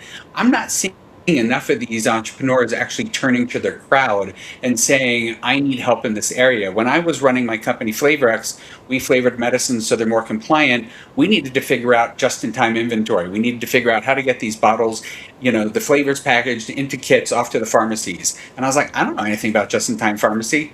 One of my key investors did a whole refab of a factory doing that. And he came in and got the whole thing up and running over a weekend. So you don't have to have the answers. Your story might still work, and you might be able to lean into your investors to help you with those answers. I don't know, Alan, it looked like you wanted to say something to that. No, I was agreeing with you. I was ready for my closing statement that addresses that whole issue. In fact, should I do that at this point, if it fits? That would be my closing. Let me go over this. You really have to know your end game, okay? I mean, completely. And a lot of people tell me that you look at what's happening in the world, in your marketplace, your industry, how many exits, who is successful. Nobody really cares too much about the exit. You look at what they're doing in that marketplace and how successful they've been. What is the end game for you, your passion, your team, and your business, okay? And then the other thing is, I have to point it out, this enduring passion that is always what drives the team, and spark plug by the founder. But I'm going to nail this for you right now. True, resourceful, forceful incubation, not acceleration. Acceleration is mixed up in the world now. Acceleration, they typically say, it's after you already have the team and you have some investors, you have a product and service in the marketplace, and they're supposed to accelerate more money, and they take a piece of that pie. We don't do that in our particular one because of our nonprofit status. We don't take equity, but every incubation, the National Business Incubation Association has done a whole study of this. Do you know that the success rate of entities going to incubation is 89%, almost 90%? It's 90%. It's like having a McDonald's franchise. It's hard to fail because there's so many resources and planning and knowledge that goes into that. It's hard to fail. And so people should be using incubators, especially, I know some take equity and there's a whole bunch of stuff, but incubation is a 90% success rate. I think it was some of the most important Inc. 500 companies were started in recessions and bad times because they were going to incubation, and they graduated that incubation. We have post-incubation services, so if somebody wants to spin off a new company or grow it in a different way or license technology transfer, but that resilience and the resources of incubation make that hand-holding, as well as what you pointed out, your own investors, your own crowd that's supporting you. There are amazing resources out there. Earlier this morning, we had one of the purpose-built entities that was talking about what they're succeeding in and bringing all these kinds of resources to help you. You're not an island unto yourself as a founder. And your team is supposed to build, the barriers that help you ward off the projects and the challenges and the obstacles. And I think incubation is one of the truest things. That's my best closing shot for you, is to look into that. For crowdfunding, and it just, to me, crowdfunding was the revolution that was needed all along. Sherwood, I bless you, and all the people that created that Jobs Act. I went with President Obama at the end of his presidency to Europe, and we were going to do this kind of green corridor between Europe and the United States about all these things that we're working on, about the green economy and sustainability and stopping climate change and all that. And what was cool about that is that we were speaking to the European Union, and there was what is the major funding source, the bank, the World Bank, and their venture arms. It was pretty incredible. And in Berlin, I got in front of like 300 economists that had gathered from Europe. All of this is driven by the fact that we need innovation and inventing. That's what made our civilization and everything that we have, all the good things and all the bad things. The Industrial Revolution brought all the pollution, but we can solve all that. We invented our way into it. We can invent our way out of it. And I just want to say the power of incubation and tapping into other resources, having an advisory board. I insist all of our teams have an advisory board on their pitch deck and on their team, that works with them, and from their industry, even outside, people that have won. You get someone like Jay or Mark or Danielle on your advisory board. That their bio and their expertise makes a big difference for reducing the risk that Mark had talked about. For the people that are watching this, where do they go to find their local incubator? Where do they look online to do one? Well, the National Business Incubation, NBIA Association, you contact them and they will probably tell you where they are. We're global, so anybody, anywhere can join us. That's why we have more than 100,000 ventures in us. But and we do a lot of it virtually, okay, which is kind of cool, makes it accessible no matter where you are. But locally, a lot of universities have incubators. Those are cool. And I think NBIA can help you find the kind of incubator. We're kind of special in this area of course, green economy and everything else, and we focus on that. But every field is available. I'll be talking about that tomorrow, the opportunities in my session tomorrow. So, and Devin has been such a stalwart mission impact person about caring about this planet and the world and society, and that's why he does these, and he has superpowers for good and everything else. So I think that's where you can find incubation. If you need to, you'll get a hold of me at Green to Gold, and we'll help anybody anywhere as long as you're legitimate and you have the right product and service. All right, let's go around with everyone really quickly. We got 2 minutes. It looks like Devin, so let's let Mark tell us. What's the one thing you think everyone needs to keep in mind in terms of survivability? Realistic expectations. I think you need to be realistic with yourself, your team, and most importantly, your shareholders and customers. Because if you don't do this correctly, your customers that are shareholders will no longer be customers, which means that the company will eventually fail, because without customers, there's no revenue. So if you're an investor without a company generating revenue or making a profit, what's the point? Right, Jay? Well, my point is narrative can launch a company, but only sustained value creation can sustain a company. Love it. Danielle? I would say know your numbers and understand your company, and don't just get your financial ready to crowdfund. Get into the habit of producing a healthy financial statement. You are building your financial for durability. Wonderful. All right. Well, with that, I think we are at the top of the hour. And Devin, I'll hand it back to you. This has been a fascinating conversation. I appreciate all of our panelists for taking the time.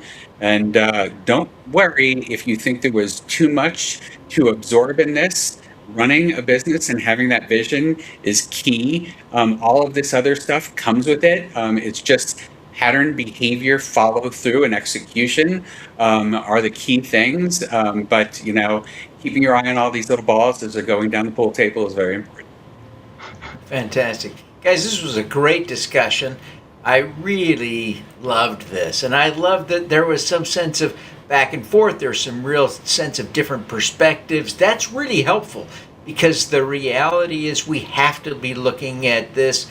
I think success demands the kinds of perspectives you all bring, including the differences, the disagreements. That's incredibly valuable. Thank you so much.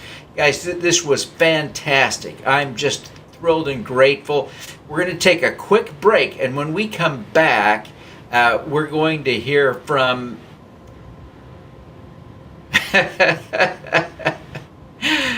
we're going to hear from a great speaker. We're going to hear from TerraCycle. Jonathan Winter is going to be speaking to us from TerraCycle. This is another Purpose-Built 100 winner. You don't want to miss this. Stick around, everyone.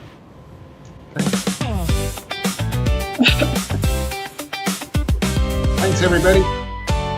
Thanks, guys. Raising capital, it's not just marketing. It's securities law.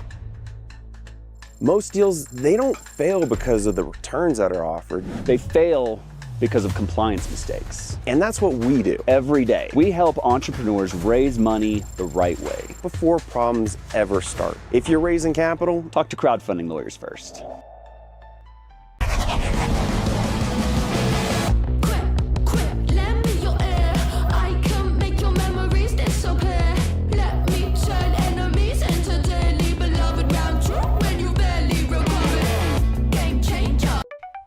Digital Niche Agency is the top investor acquisition agency. DNA has helped founders raise over 9 figures via regulated investment crowdfunding with a 3-pronged strategy using digital advertising, content marketing, and strategic outreach. Book a call today. The CFPA advocates and advances the regulated investment crowdfunding industry. This October, join founders, investors, platforms, and policymakers in Washington, D.C. for the Regulated Investment Crowdfunding Summit. Register now at ricsummit.org.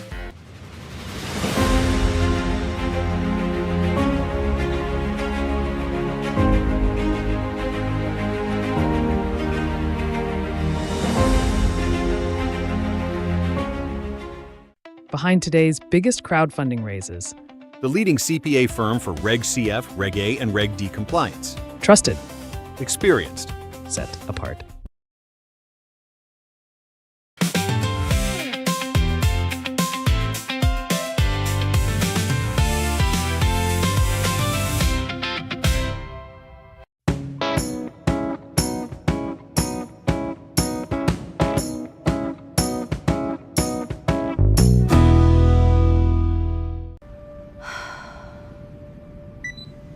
Eureka!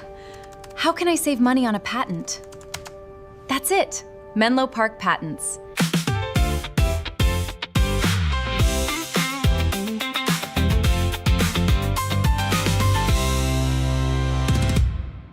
"50 shareholders can quickly become 5,000. One raise can get you there. An equity stock transfer is built for that scale. Learn more at equitystock.com.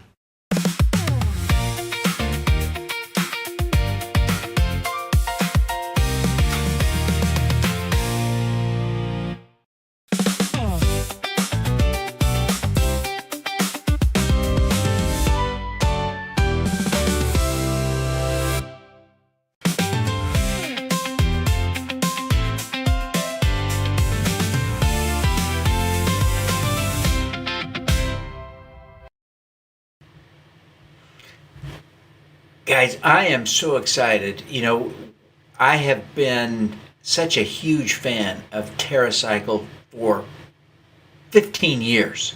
And I'm thrilled that we've got Jonathan Winter here with us. He works at the intersection of corporate strategy and environmental innovation at really one of the most important companies in this whole sector, TerraCycle. He is the vice president of the executive office at TerraCycle and director of the carbon credit development effort there. He advances the company's sustainability mission through carbon-related solutions. Since joining in 2020, he has moved up through the organization, and he brings an economist's analytical eye. He's got a Yale economics degree, and so he's really helping out, and we're thrilled to have him on the program today at SuperCrowd26. Jonathan, welcome. We're thrilled to have you here. Fantastic. Thank you, Devin. And thanks everyone for being here today. It's really great to be, just really great to be part of this conversation that brings together two things that don't always get talked about together. The enormous circularity challenges that we are facing in today's world, and the investment opportunities that can fund the scalable solutions to these challenges. As Devin said, for those who don't know me, I'm Jonathan, Vice President Terra at TerraCycle. And for over 20 years, TerraCycle has dedicated its mission to solving some of the most complex recycling and circularity challenges out there.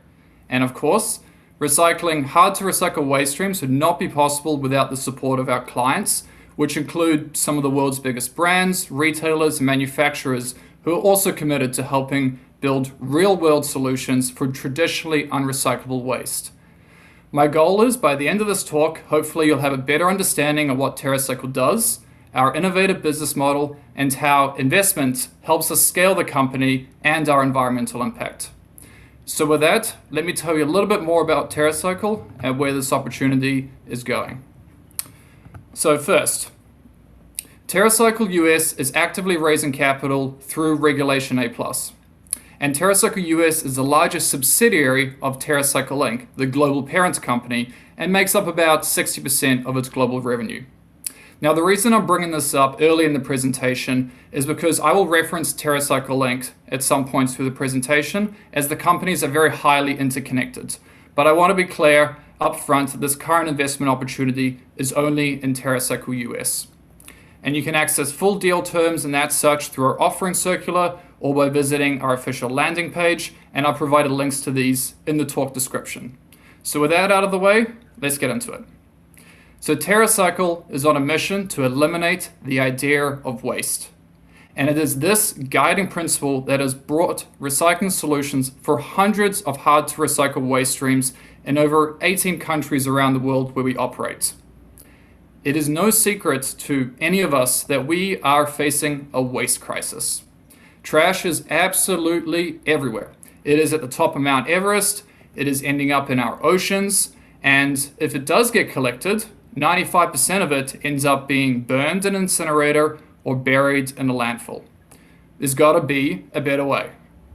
Now, traditional recyclers, they use the following recycling business model. And basically what that says is that the cost of collecting, sorting, and recycling something has to be less than the end material value that you get out of it. And if it fits that equation, it is deemed locally recyclable.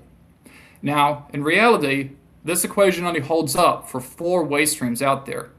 And that is PET plastic, such as like a clear water bottle, glass, aluminum, and paper and cardboard. And some municipalities accept HDPE, but for the most part, it's just PET plastic, glass, aluminum, and paper and cardboard. And these are the items typically collected curbside by your local municipal recycler. TerraCycle, on the other hand, is operating in the inverse space of traditional recyclers, targeting everything that they cannot, which happens to be about 95% of all waste out there. And we're able to do this thanks to our innovative business model that does not solely rely on the material value. Now, the key to this business model is engaging clients and customers who deeply care about certain waste streams and deliver not only a recycling solution to them, but some form of return on investment. Now, what do I mean by that? What do I mean by ROI for someone funding a recycling program? Let's just take the example on screen here. So this is a drop-off recycling program stationed outside of certain Walmarts in the US, and you can recycle skincare, beauty care, oral care, home and gardening packaging, plastic bottles, pet packaging, and plastic toys through this program. The sponsors are Walmart, Unilever, P&G, Nestle, PepsiCo, and Mattel. And for them, the ROI that we are generating, beyond delivering a sustainable solution for their customers, is foot traffic, brand equity, and capturing market share of their most eco-conscious consumers. The program pays for itself. And we've proven this business model across many, many other waste streams all over the world. For example, we're collecting cigarette butts on the streets of Vancouver, sponsored by the city. Or we're collecting guitar strings and recycling them for Daddario. Or we're collecting contact lenses and recycling them for Bausch & Lomb. Or lab equipment for Cytiva. And this business model also works and applies to small businesses and industrial clients. We do a lot of personal protective equipment recycling in factories, or we do such as like fluorescent bulb recycling, and so forth. But let's take a step back and dive a little bit deeper into TerraCycle's recycling service. Now, credibility is extremely important to us. And since we are profitably recycling hundreds of waste streams that almost no other company can, we include in all our programs the following. 1. Auditing and transparency. 2. A recycling guarantee that the waste we collect will in fact get recycled. And 3. Full flexibility on how the recycled raw material is then used. Our audits are conducted by an independent third party called Bureau Veritas, who review all of our global locations. And additionally, we also offer all our partners the option to conduct their own audits directly or through a third party of their choice. We have never failed an audit. And the recycling guarantee is something that we offer in all our recycling services due to the innovative business model we are applying. Traditional recyclers can't offer this because they rely on commodity values to fund their operations, and consequently, if commodity prices fall, the amount they can afford to recycle also drops, and they have no legal obligation to recycle what they collect. TerraCycle, on the other hand, is charging its clients the true cost of collecting, sorting, and recycling, and consequently, we are insulated from commodity price swings.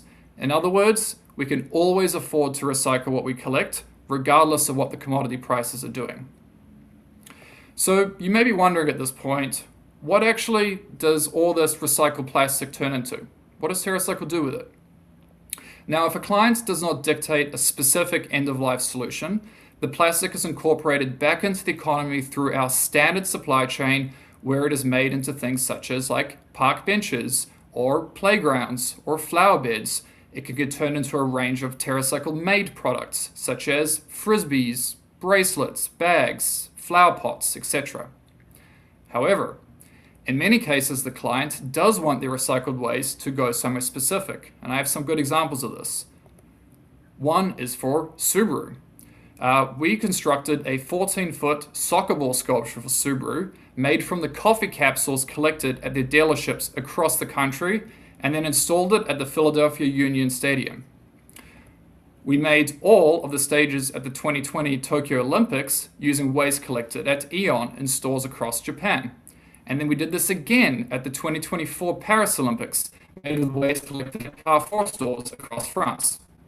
We've even created shopping baskets for Aeon made from lidded fishing nets, and have created the world's first shampoo bottle made from ocean plastic in partnership with Head & Shoulders.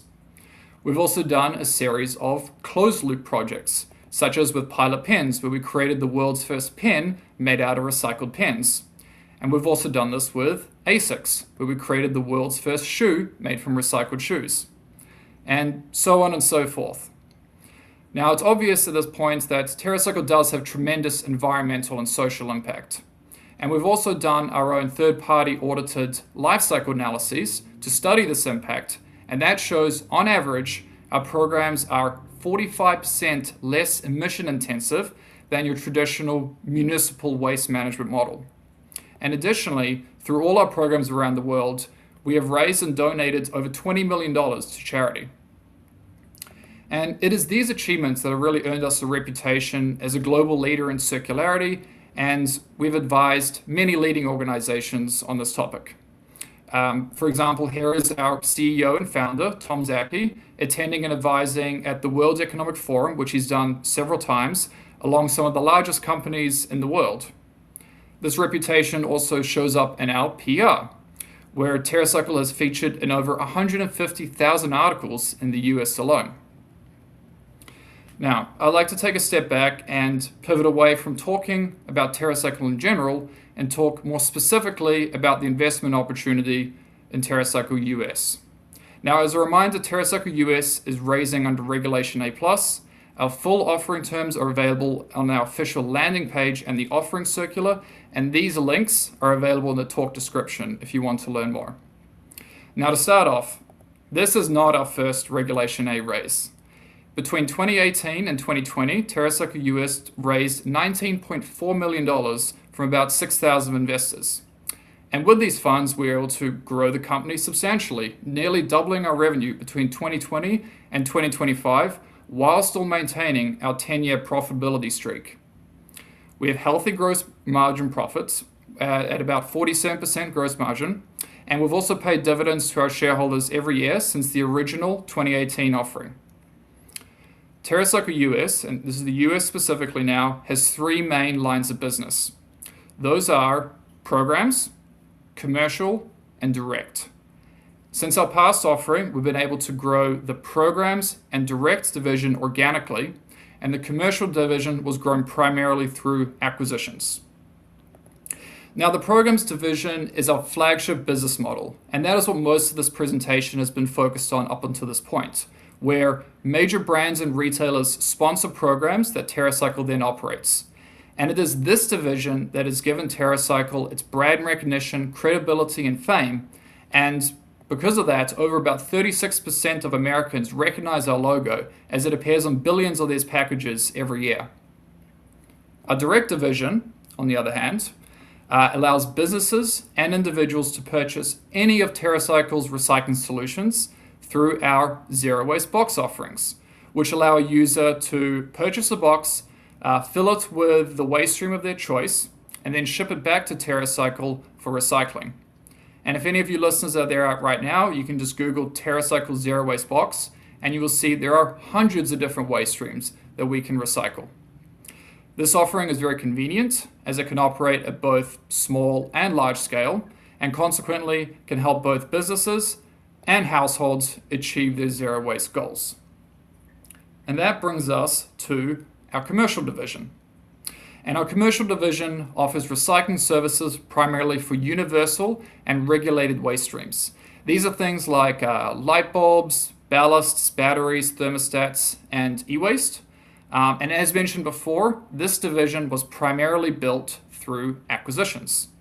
I mean, just even earlier this year, we acquired another company called NLR, which is the fourth acquisition in this division. And they are Connecticut's universal waste recycling company. Separately, the commercial division has had a recent breakthrough and can now recycle vapes in the US, thanks to the combined efforts of our R&D team, compliance and operations teams, who are able to overcome the regulatory and technical challenges of recycling this waste stream. And to my knowledge, this is in fact the first vape recycling program in the US and unlocks a potentially huge market, as there are over 180 million vapes that are discarded in the US every year. Now, let's talk a little bit more about our use of proceeds for this raise. Now, at the end of 2025, TerraCycle US also did an oversubscribed $5 million regulation CF round. And with that money, we were able to acquire NLR in June of this year. And honestly, we can intend to keep the same proven use of proceeds strategy, which has driven this profitable revenue growth through M&A and select organic growth opportunities to date. And it is the same core strategy we used following our last raise in 2020 that led us to where we are today. And while most of our organic growth initiatives are proprietary until they launch, vape recycling is a great example of that, I can speak more broadly to our M&A strategy. And our M&A targets typically fall into three buckets. Bucket one is core, and those are competitors to our flagship hard-to-recycle solutions. These are typically quite rare, and they usually appear as smaller companies competing on one or two hard-to-recycle waste streams, but they're certainly out there.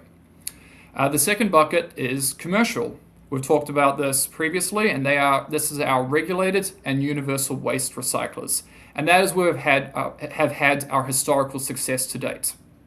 And then the third bucket are other waste innovators, basically companies offering other innovative waste services and solutions outside of what TerraCycle does.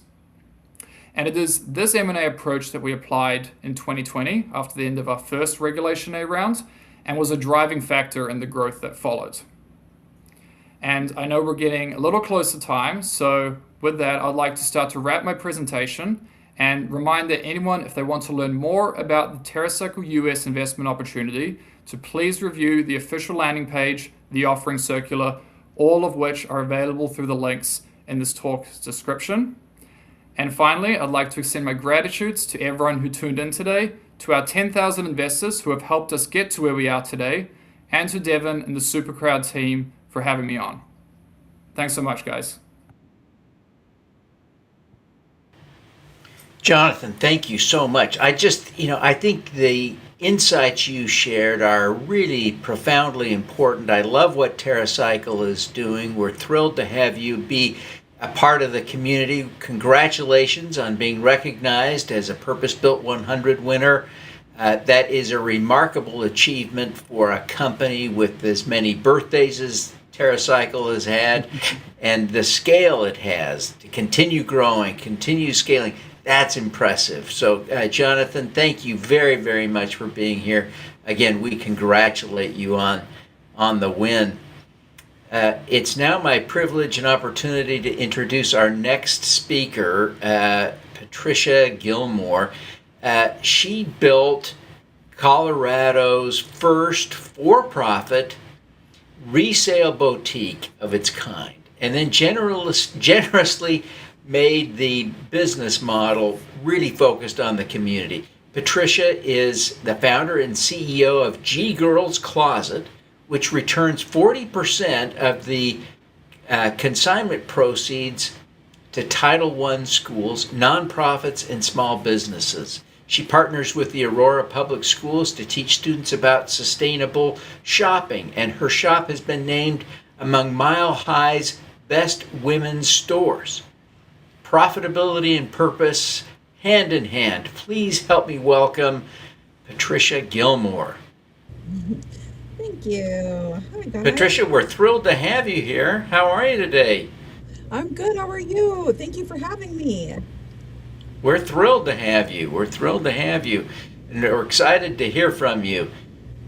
You ready to go? I've been doing a lot of fun things over here. Yes, I'm excited. Let's do this. All righty. Take it away.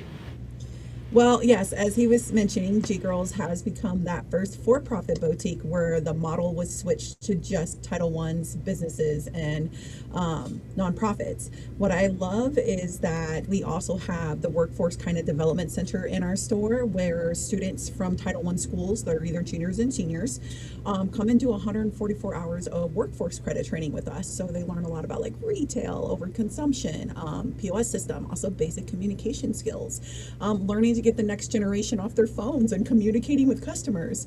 What I do also love is that we also became that pillar between like ARC and Goodwill here in Colorado, where people can choose on who they would like to donate to, which then gives them more of a donation option.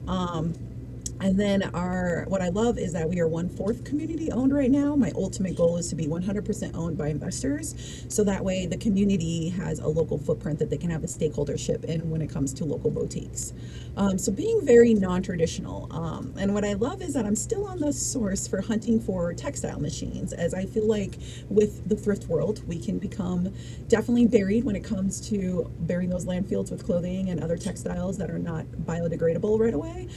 So learning to find my next hunt will be doing another campaign with investors for not just a boutique on wheels, but also looking for machines that can break down all the way down to textile fibers. So that way those fibers can be resold to other businesses so they can be remade for other purpose material. So yes, we're kind of very, very, very non-traditional, and I love what we do over here as far as in the local Aurora, Colorado community. Oh, do I need to keep going?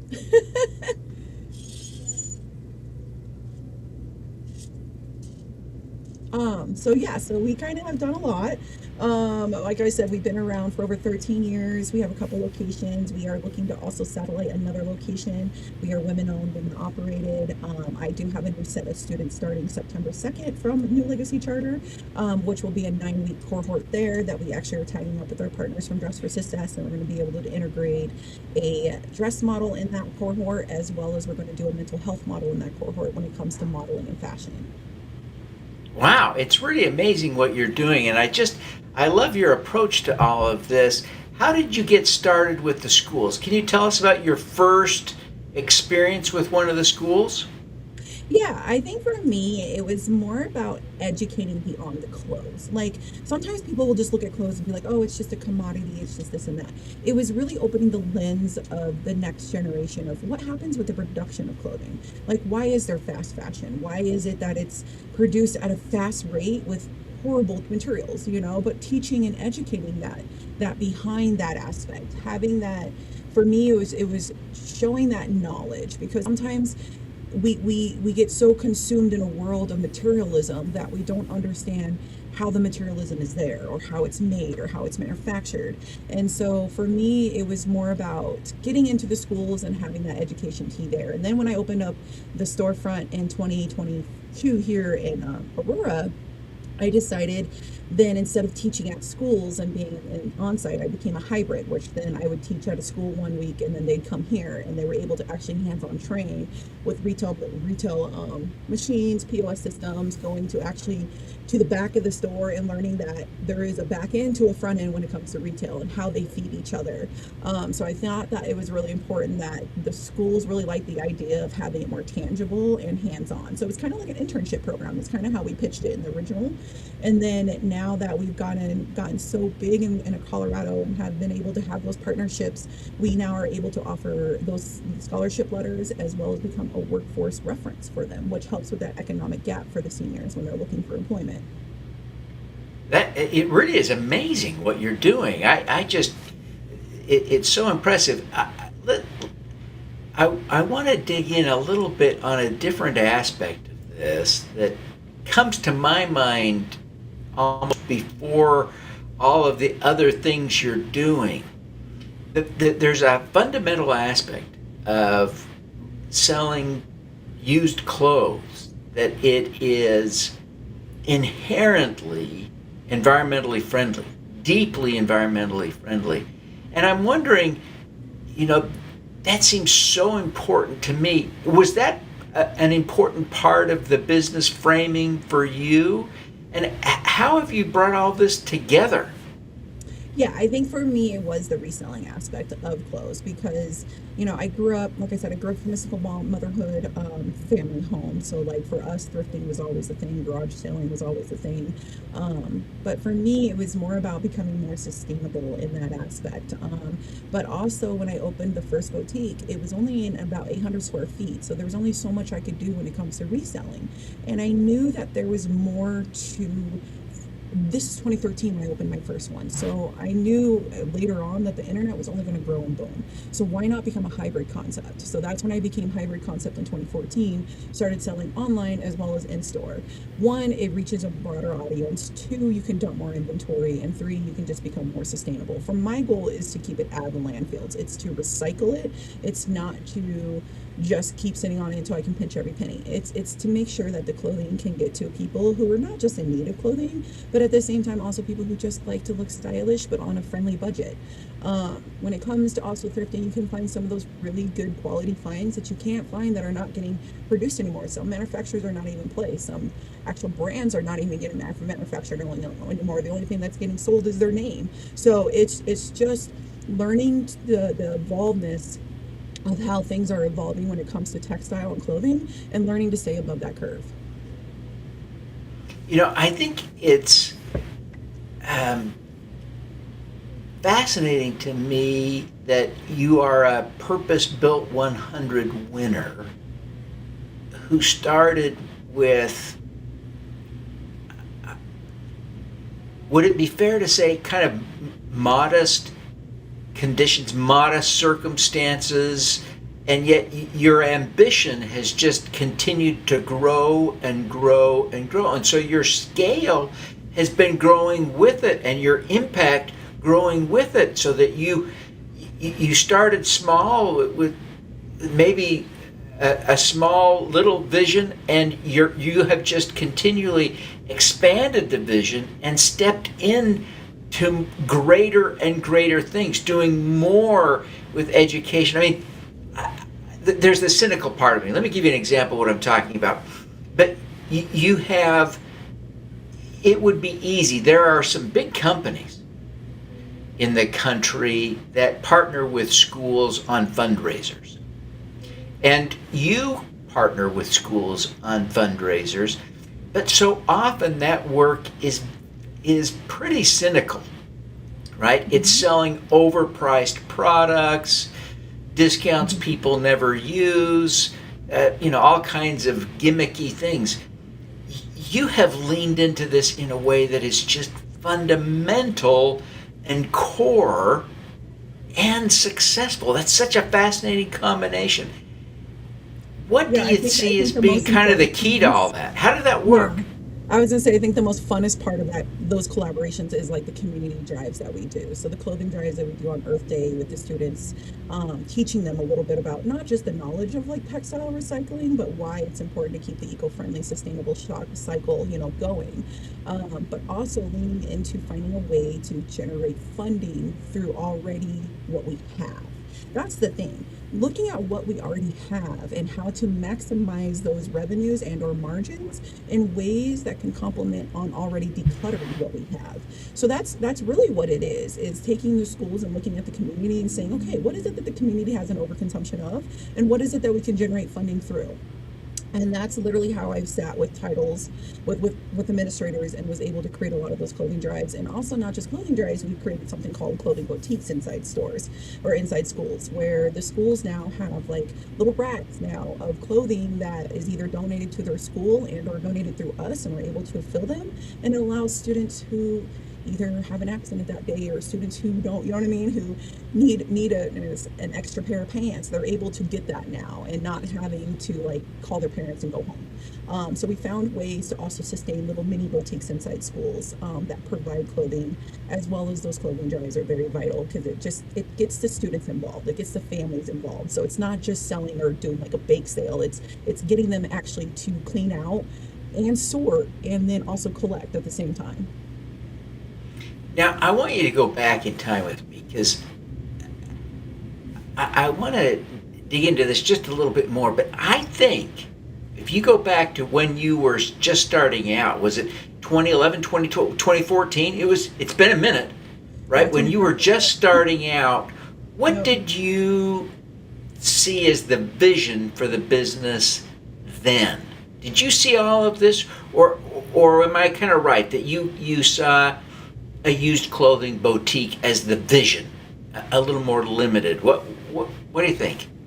Yeah, no, you hit it right there on the nail there. Like for me, I started so small. Like I said, it was only 800 square foot. It was actually a failing business that we ended up buying out and rebranding, and it was a kids boutique. So it was a resale kids closet.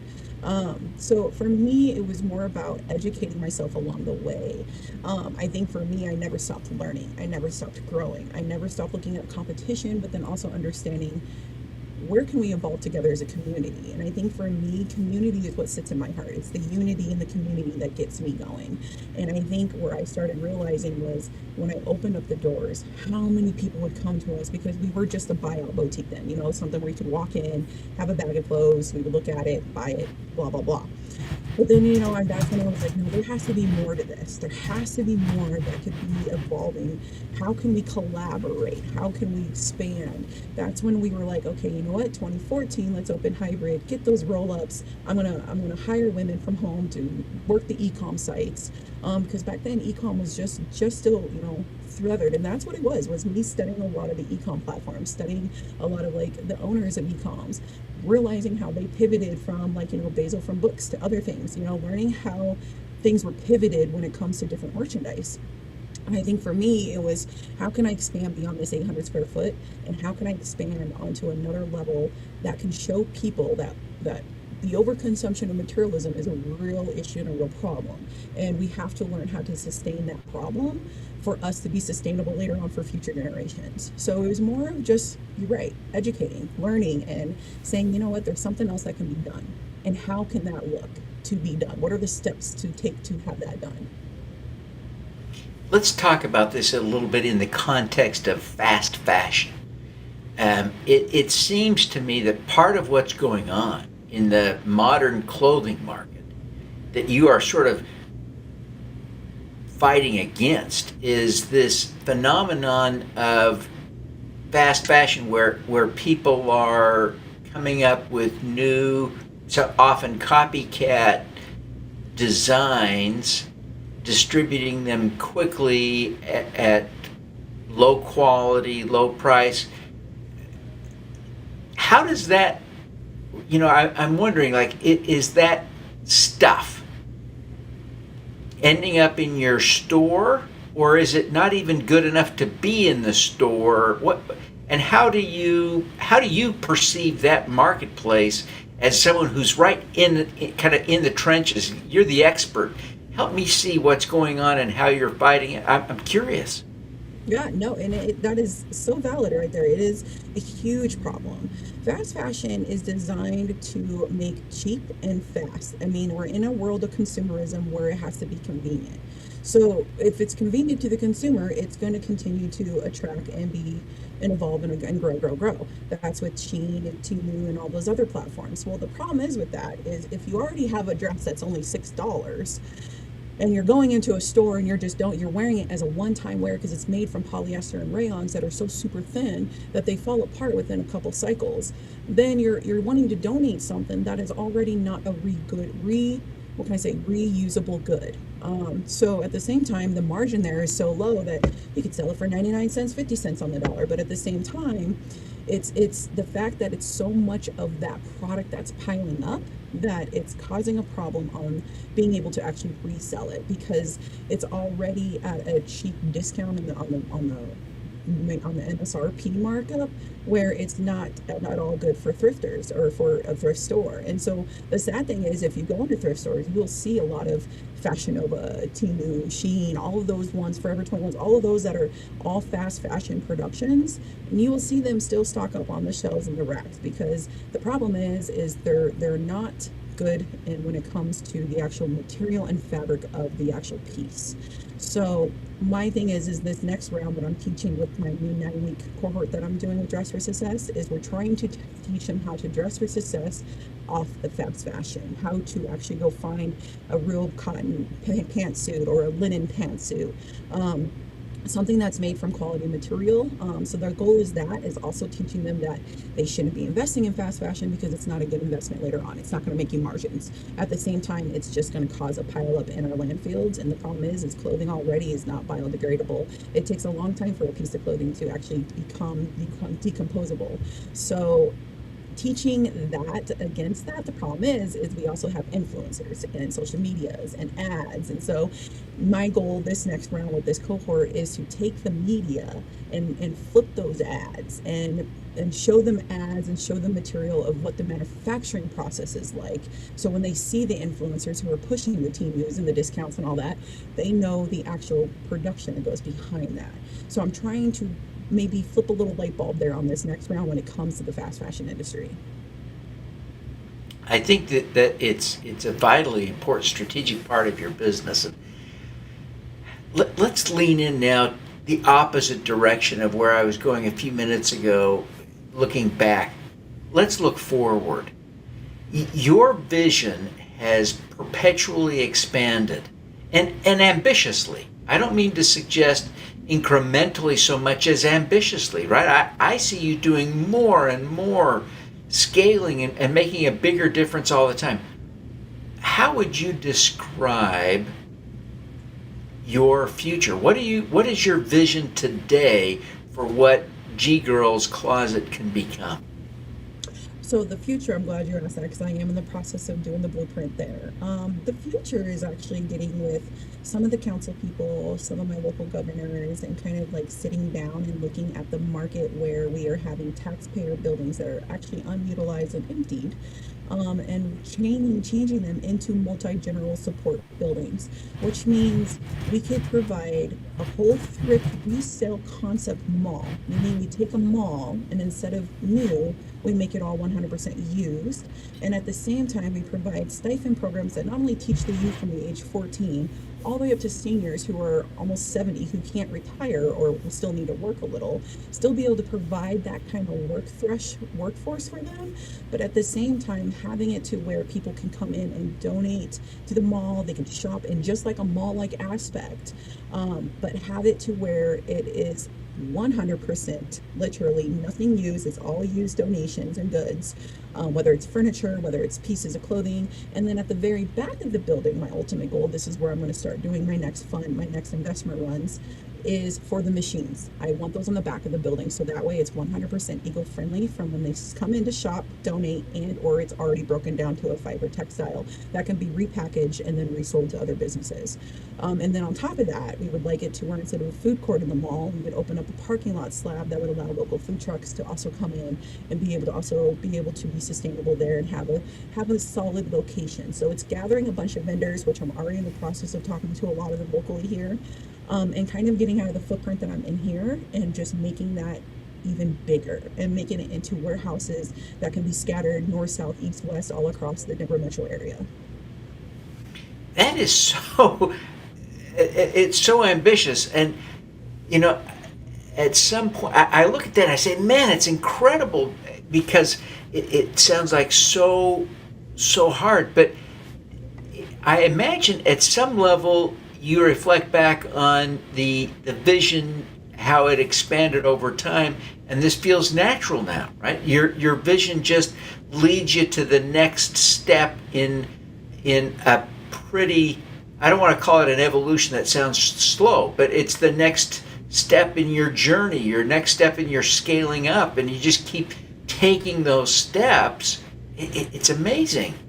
Does it feel comfortable to you to stretch that far, or have you just learned to accept the discomfort of stretching yourself? Well, I'm actually very thankful. I have a really good team behind me. I mean, it is teamwork to make the dream work. So, I mean, I'm not alone, which is nice.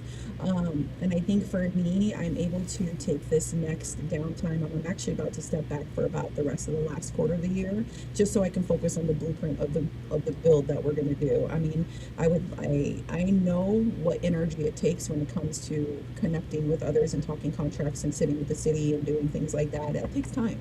And it also takes execution on making sure, you know, your slide decks are right, your plans are right, you know, making sure that whoever you're connecting with is on the same page when it comes to overhead and partnerships. Because this is going to be something big. Like, I'm not going alone this next one. This is not just going to be a G Girls footprint. This is going to be a massive Colorado community local vendor footprint. So for me, it's taking that time to really make those connections, gel them, so that when 2027 comes and we can break ground on one of the new warehouses, or, you know, revamp one of the warehouses, then we already have that structure in place. But it is, as an owner, it is very important that sometimes for us to get super creative, we have to step back from the daily operations and be able to really sit in our creative spaces. Well, I think you have done something really impressive, Patricia, and I congratulate you on your success. I congratulate you on being a Purpose-Built 100 winner. I thank you for taking the time to be with us today. I thank you for the work that you do to help students in school achieve more success. I thank you for helping to fight the good fight against fast fashion and help our climate and our environment. Thank you for all the good you do in the world. And again, congratulations on your tremendous success. Thank you. I think I played you a video. I don't know if you still got that. Oh, I don't have that. Did I? Oh my gosh! But No, we that's will okay. We'll play your video. In fact, I think we. Oh God, I think we played it yesterday during our at the middle of the day program. But we shared your profile video there. So. Okay. But Patricia, thank you so much. Really, again, congratulate you on the success you've had, and wish you every success going forward as well. Thank you. And thank you for having us today. I really appreciate always seeing you. So thank you so much. Oh, it's my pleasure. My pleasure. All right. It's now my privilege to introduce an old friend who is on the program today. Ted hired me at a time in my career when I needed a job, and it really was a great experience working for Ted. I learned a lot from him, a lot that I've continued to implement in my life. He got me running. I ended up running 3 marathons after working with Ted. That's interesting personal aside, but he inspired me. He's an extraordinary human being. But Ted is a West Point graduate with an advanced degrees from Virginia and from Harvard Business School. His career has spanned technology, healthcare, education, defense, and economic development with UStar, where we work together. Ted is the co-founder and board chair of Park City Angels, one of the most active angel networks in the country, whose members have invested more than $90 million into over 140 companies. He was also the first executive director of UStar, Utah's landmark science and technology initiative. And, you can see the results now. He did that starting nearly 20 years ago, and the impact can be seen in what we now call Silicon Slopes in Utah. It really has paid off. So let me bring Ted into the group here. Ted, we're thrilled to have you here. You're a big deal. We're honored to have you and appreciate your willingness to take some time to share some insights with us today, because you come at this with a perspective that is unique and powerful, and we're grateful to you for taking the time. Well, Devin, I'm humbled that you would invite me and grateful to be here today. Can you and your audience see my PowerPoint slides? Yep, we got them up. So Okay. Take it away, my friend. All right, Devin, and I am coming to you from Park City Kiln, which is our co-working space in Park City. And here's what we're going to talk about, and I'm going to talk real fast, and if I get off track, Devin, I want you to stop me at any point in time and hit me with some questions, because you and I have talked about this a long time. So how long have we talked about it? Well, there's pictures of Devin over time. You can see he and I in 2008 when we were working at UStar, and you can see Devin over the ages, and the last piece was 2020 to 2026-ish. And I'd like to thank Devin for the invitation today. I was at his first Impact Investing Conference in Utah. I'm excited that he's bringing this to the entire United States today. And I also want to thank my friends at Kherani Forum, who recently took those 5 pictures on the bottom, and we talked about this with Kherani Forum. So case studies from Utah Innovation, Devin. You and I got going in UStar at the bottom there. And you and I saw a problem that needed to be solved. We didn't have enough early stage capital, so we created the Park City Angel Investment Network. Our team at UStar then realized that Utah needed a SBIR, STTR Assistance Center, so we created one of those. It still exists today in terms of the Nucleus Institute. When you left Utah and I left UStar, I came up to Park City and created an incubator for Park City entrepreneurs. We called it Pando Labs.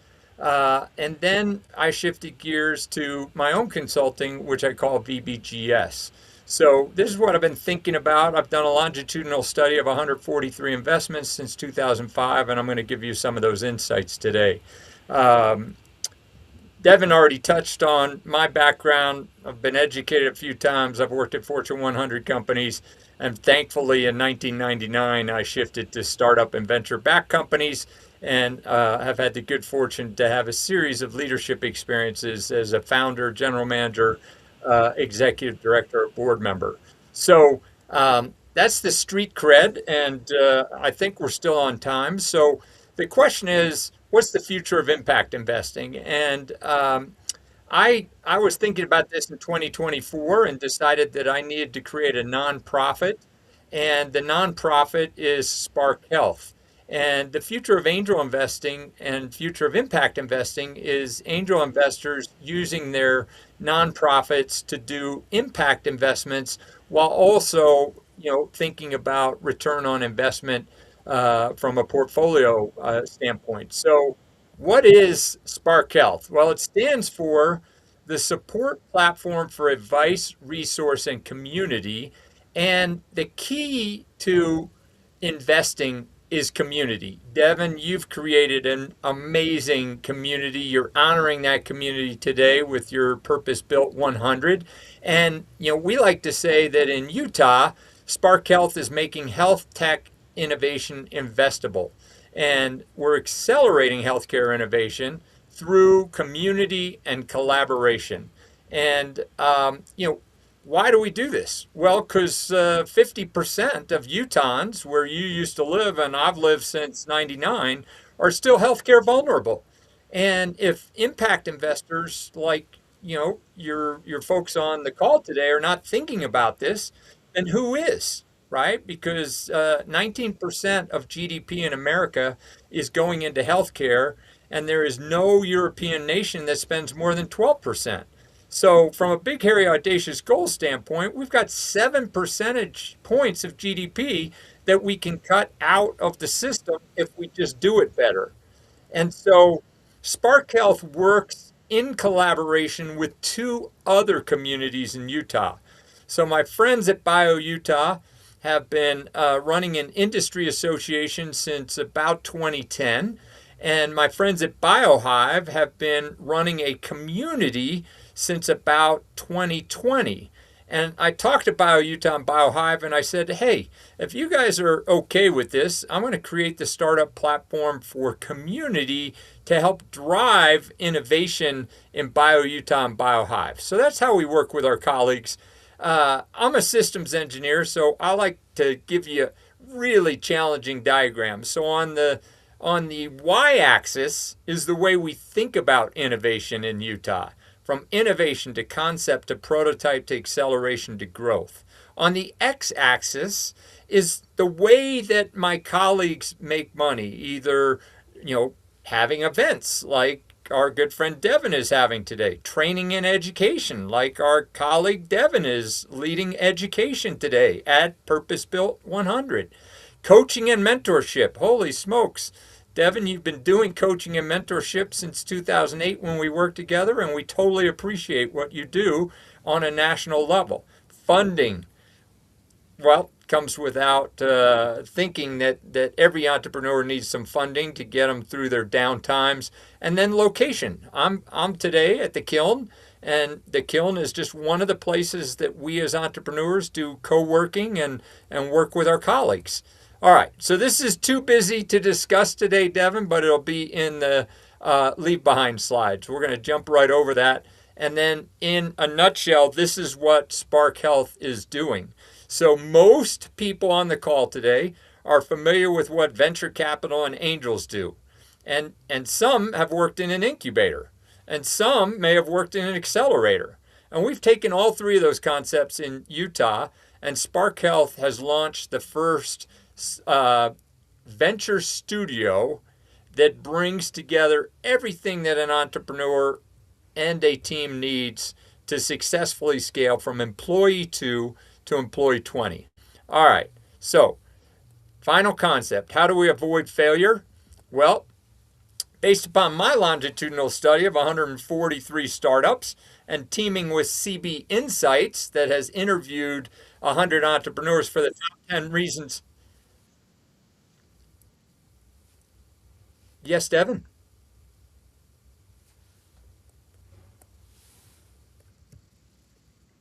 Oh, okay.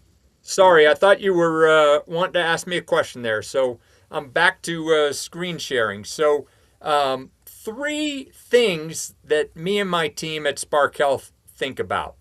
And this leads to the work that we're doing with Spark Health, and I think why we're sharing these insights today with your group.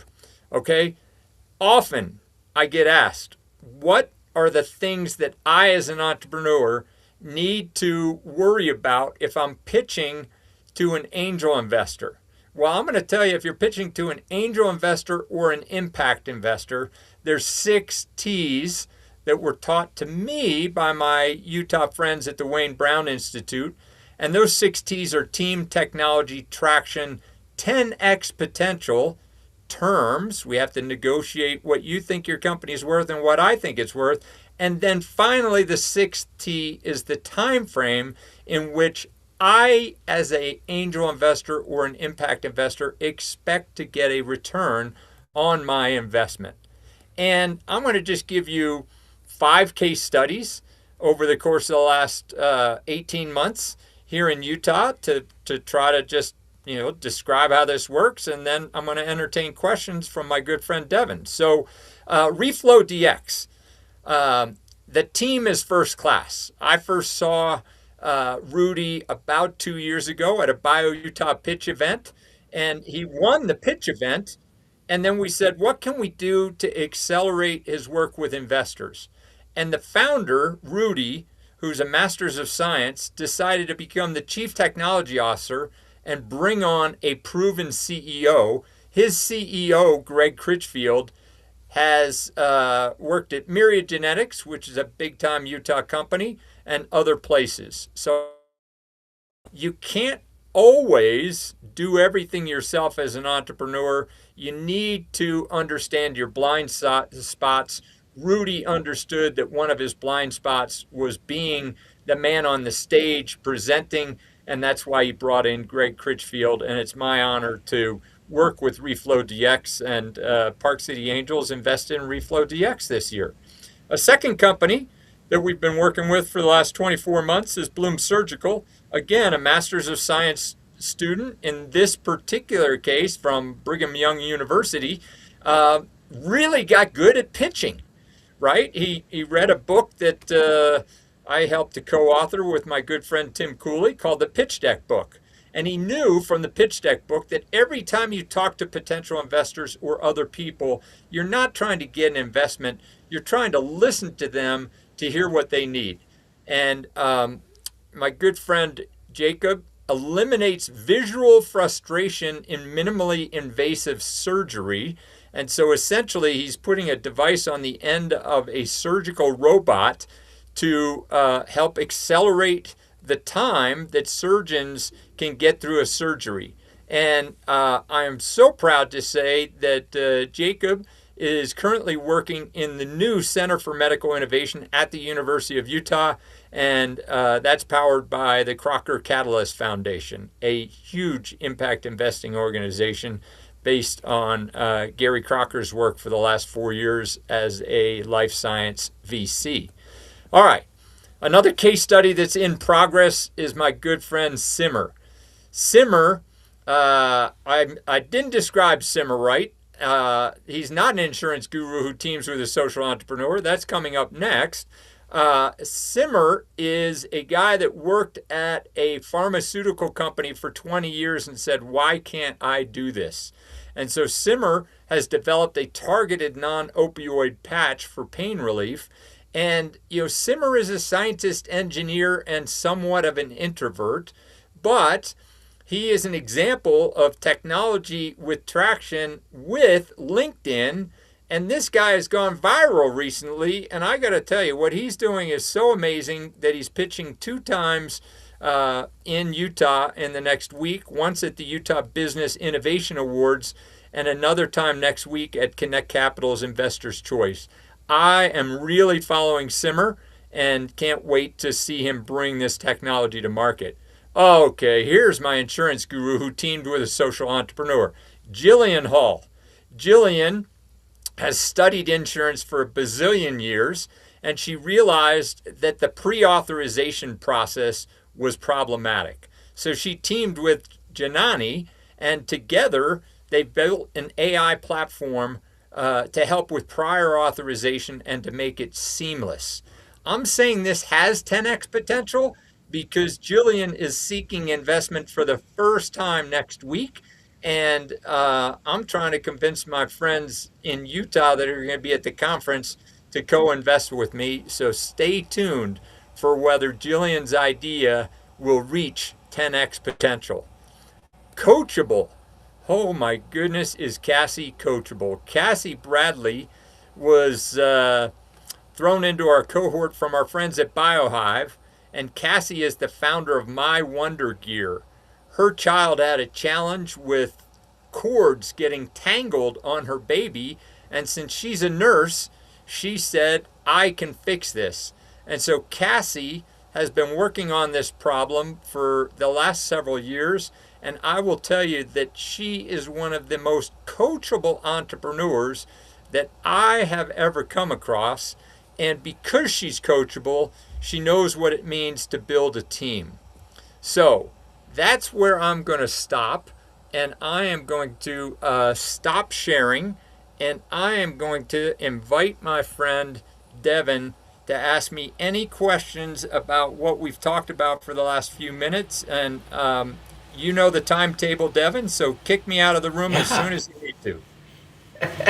Ted, it's so fun to catch up, and I love, as you kind of walk through the things you've been doing, they're more on point, more relevant than I had even appreciated when I extended the invitation to you to speak, and I'm thrilled to see that.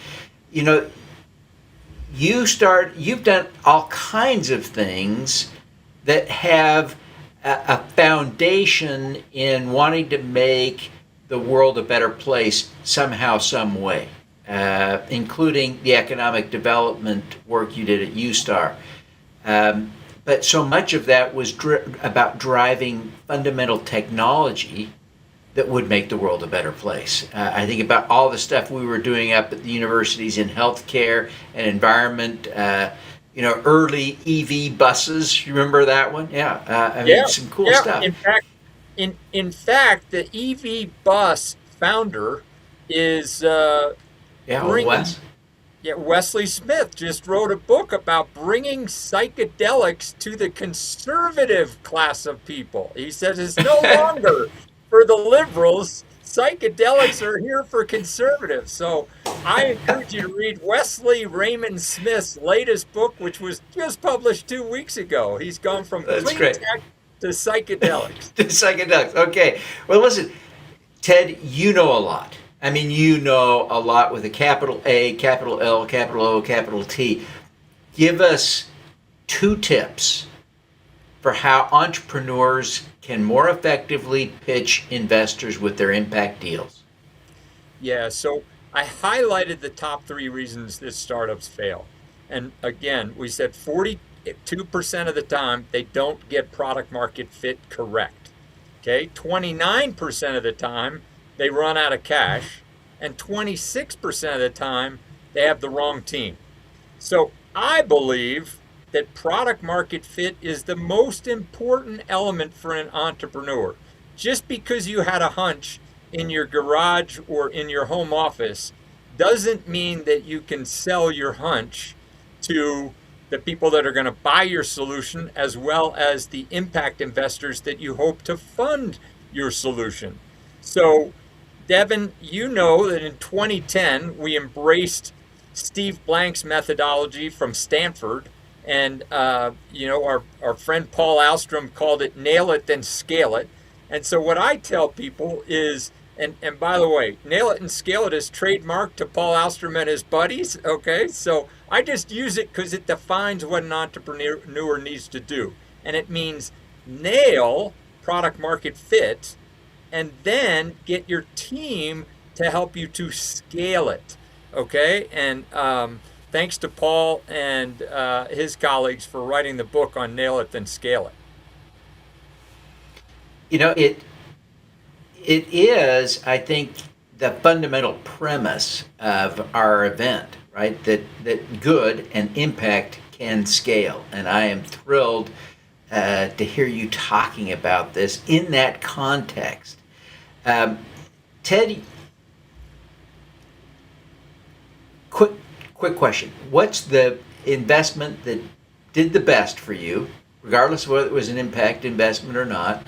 And what was one that you didn't invest in that you wish you had and had the opportunity to invest in? Okay. Well, because I'm in Park City today, I have to talk about High West Distillery. So, High West Distillery was the first ski-in, ski-out whiskey distillery in the country before whiskey was a hot topic, okay? And Park City Angels in 2008 used to meet at High West Distillery when you could actually get into the restaurant. Today, the line is out the door. Well, High West Distillery was purchased by Constellation Brands for $180 million. Constellation Brands is like Modelo beer, and they've got a wine brand, and they purchased High West Distillery for their whiskey brand. Now, 8 of my colleagues at Park City Angels made that investment. I did not. I got to enjoy a lot of whiskey, but I didn't make that investment. So I kicked myself for not making that investment. All right. What's an investment that I'm proud of? I'm proud of partnering with my colleagues at Kickstart Fund. Remember Gavin Christensen in 2008? And he was creating Kickstart Fund. And one of his companies IPO'd last year is called Angel Studios. And Angel Studios got sued 5 times by the major studios, and then they snuck under the radar, and now I'm confident that anybody in your group here has probably seen one of the Angel Studios productions, because they IPO'd last year, and they returned Gavin his entire fund with their IPO, and I am lucky that I was in his fund. Okay, so Angel there you go. That's fantastic. Well, Ted, thank you so much for taking the time to be here. It is remarkable to see your influence across the decades now that I've known you so long. Congratulations on all the good that you've done. Thank you for taking the time to be here and sharing some of your wisdom and insights and experiences. We want to wish you every success as you continue building the things that you're doing there in the Park City area to build the local economy and make a difference, especially in that healthcare space. So thank you very, very much. We're thrilled to have you here today and grateful to you. Thank you, Devin. I'm thankful to you. Bye-bye now. Thank you. All righty. It's now my privilege and pleasure to introduce the moderator for a really, I think this is going to be a profoundly important discussion. This is a really diverse group of people. Again, different perspectives, thinking about this in very different ways. But our moderator, our panel moderator, is Bill Huston, a dear friend of mine. I'm so grateful to him. But Inc. magazine named him among the top 19 global crowdfunding experts. Bill is the founder of CrowdMax Consulting and specializing in supporting Black business owners and Black founders. And he's helped raise more than $2.7 million across 18 successful campaigns.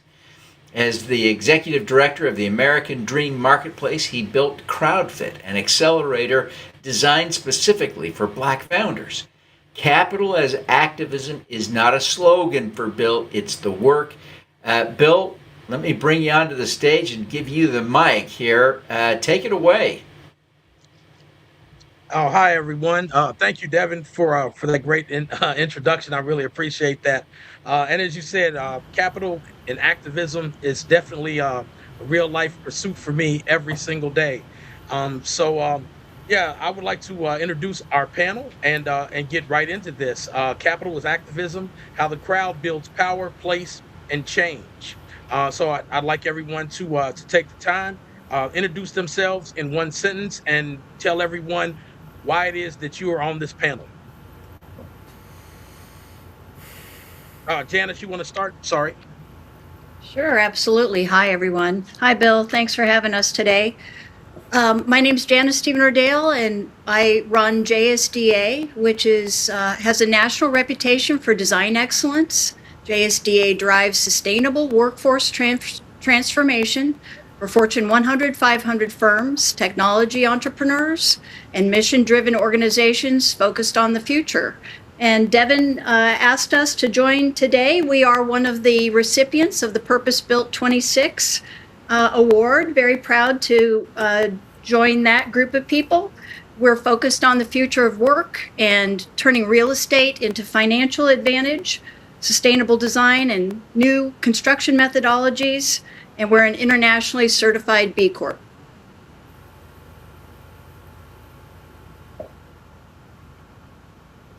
Great. Okay, let's just continue. Yeah, Bill, I'll go next. Good afternoon, everyone. Hi, I'm Richard Eidlin. I'm a work at the intersection of public policy, sustainable economics, work with large and mid and small companies looking to involve them in policy work, both at the state and federal level, in order that we can have a more just and fair and sustainable economy. Steve, over to you. Okay, I'm Steve Shaff. I'm co-founder of Community Finance Academy with my co-founder, moderator, partner, Bill Huston. Community Finance Academy was founded to help educate the millions of activists out there that aren't even aware that crowdfunding exists, as well as educating those capital sources that have very little connections to the disinvested communities that we want to not only invest in, but to empower to rebuild or invest in their own communities. Awesome, and I am Arshiya Kherani. I go by Arshi. I am a story architect and executive communications coach who helps founders and leaders become better executives through storytelling. I have weaved in and out of corporate and startup environments over the last 15 years, and I spent a good chunk of that time working in affordable housing. And I got my jump into entrepreneurship through launching a Kickstarter campaign. I was completely organic and raised close to $30,000, which helped me become an entrepreneur full time shortly thereafter. So excited to be here today with you all. Absolutely. Thanks everyone for that introduction. So to get right into it, we're going to talk about financial activism versus systemic inaction. So my first question is going to be for Richard. Well, it's going to be for everyone, but Richard, I'd like you to answer this first.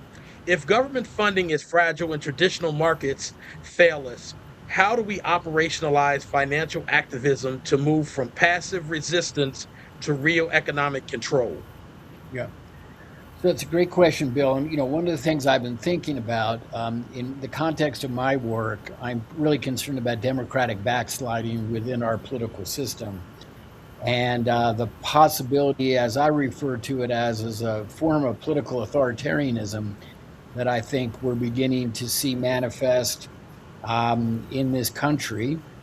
And so as the federal government becomes a less reliable partner, particularly for startups and small businesses, we need to really consciously think about what are alternative forms of capital and fund and raising monies to develop the kind of economy we want to support.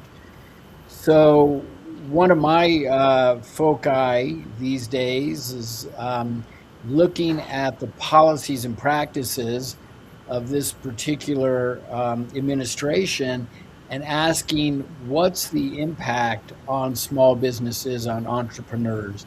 And I say that because the concern I have is the extent of cronyism and corruption that I think we're seeing, and sweetheart deals for the largest companies in the country are really putting at a competitive disadvantage early stage companies, entrepreneurs, and really anyone else who may not be willing to play ball with the administration. So that's kind of how I'm thinking about it. I'm not sure that's exactly aligned with your question, but that's kind of my perspective on where we are right now.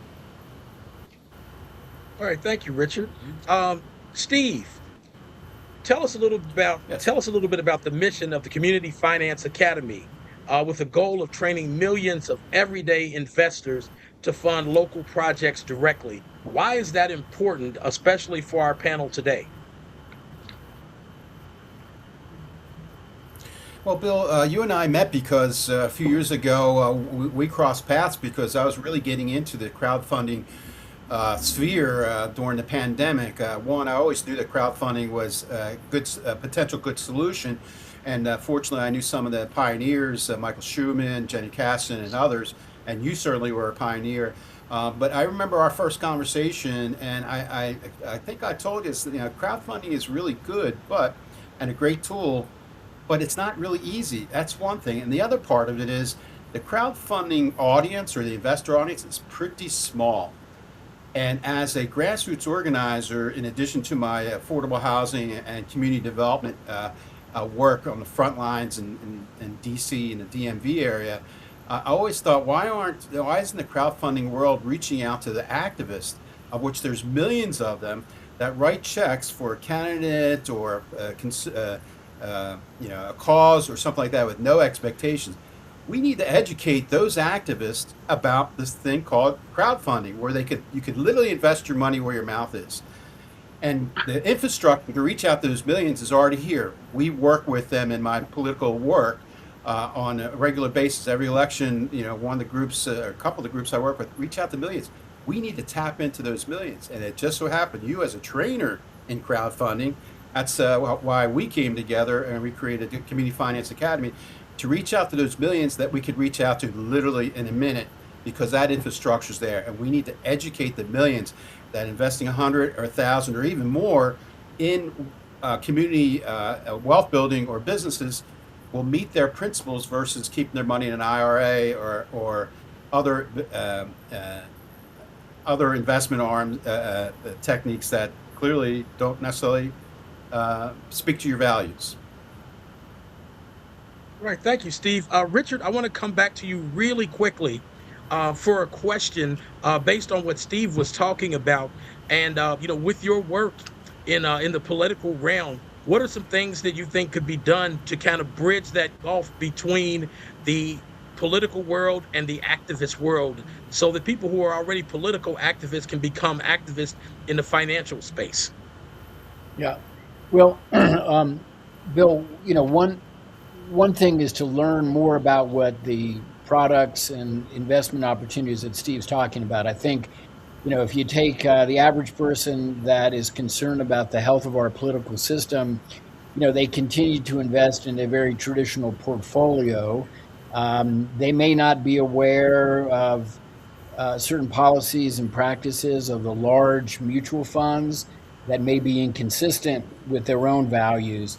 So I think a lot of it is educating the public about the field of alternative investments, learning about socially screened funds, learning about community loan funds, about co-ops in their communities, about B Corps, and all of that is a really important piece of educating the broader consumer about how they can participate in shaping the economy in a way that's consistent with their values. Sure. Thank you. So for our next question, we're going to move to the housing space and place as forcing functions.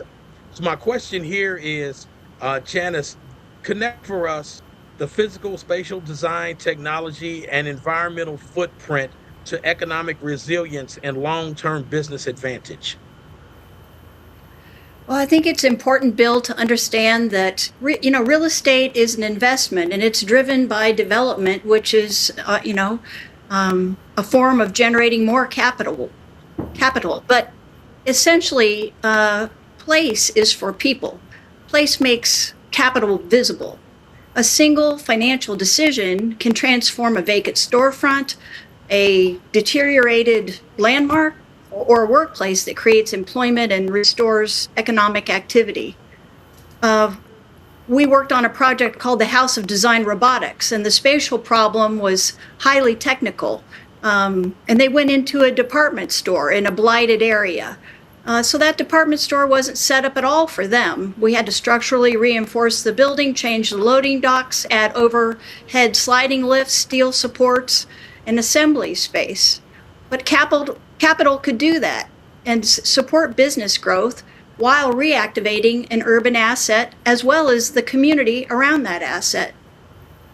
So environmental economics are equally consequential. Buildings account for more than 35% of annual global carbon emissions, while the EPA estimates that the US generated more than 240 million tons of demolition debris in 2018, so much so that several cities in the US and abroad have put a moratorium on demolition. We can do better. reuse can reduce embodied emissions by an estimated 50 to 75% compared with new construction. So we need to construct very differently. Physical place, then, Bill, forces us to account for what financial models often ignore or try and kind of push under the rug: material loss, carbon, infrastructure, cultural memory for sure, transportation, human health, and neighborhood continuity. Space is never merely overhead. Properly considered, it's social and economic infrastructure that should endure. Arshiya, hopefully I pronounced that right. Is that Arshiya? Is that okay? Arshiya, yeah. Arshiya, thank you. Arshiya. Sorry. Arshiya, please address how space and community identity interact to build economic mobility for underrepresented groups. Yeah, absolutely. So, when I was in policy school, this is like 10 to 15 years ago, I would say, there were so many lanes to choose from. There was education, health, food security. But I was really drawn to housing because what I realized was that where you live and the neighborhood that you're in, the physical place, ends up dictating so many of these other issues and how you interact with them. So the roof over your head, it determines the school district you're in, the healthcare that's near you, whether or not you live in a food desert. And housing, I think, is the thing that really determines so much of how your life plays out. And it determines what you're exposed to and how you even view economic safety and mobility. I really loved what Janice just said. I jotted it down of place makes capital visible. And I think that's actually really been the theme of a lot of the work that I've done.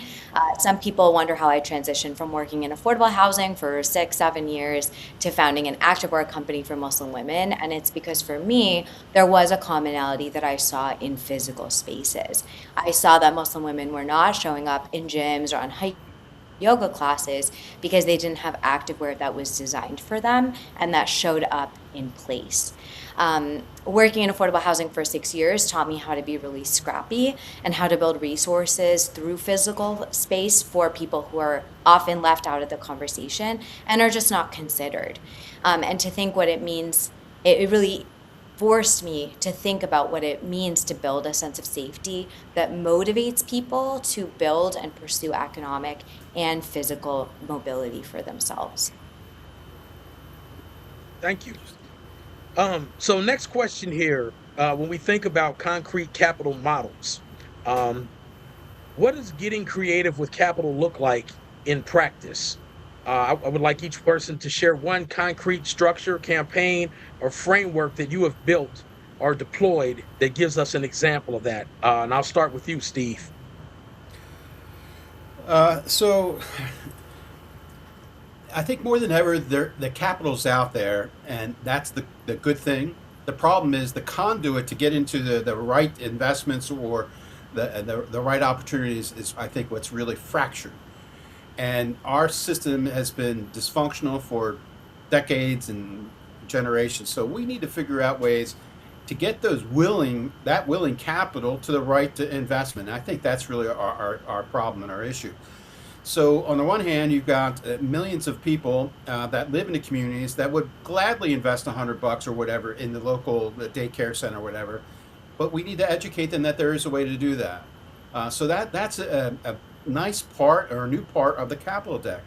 But then we also need to educate all the other capital sources out there, like foundations, on how, grants are great, but it'd be even better an investment upfront for pre-development in, let's say, housing, because that will get the project going. And if the deal doesn't make sense with pre-development investment, then like a for-profit, you just eat that and you go on to the next one. Nonprofits, they can't do that. So what happens is they can't afford, have the capital to do pre-development. They lose out the opportunity, and the open market comes in. Thanks them very much for setting the table, and then that's how they come in and take that. So the part of the issue here is how do we take advantage of all the flows of capital that I think more than ever, the pandemic, the real estate crash, funders understand that we need to get capital to the communities. And it's not going to waste our time, our money, if we have the right partners on the ground, and that's really key. You have to have partners on the ground that are from and are have stakes in the community, because that's how you create long returns. My point here is capital from all sorts of sectors have to find each other and figure out the most coordinated way to create that capital stack so community wealth building can be much more productive and efficient for all. Thank you, Steve. Archie, this is what I think is a key to crowdfunding to community capital.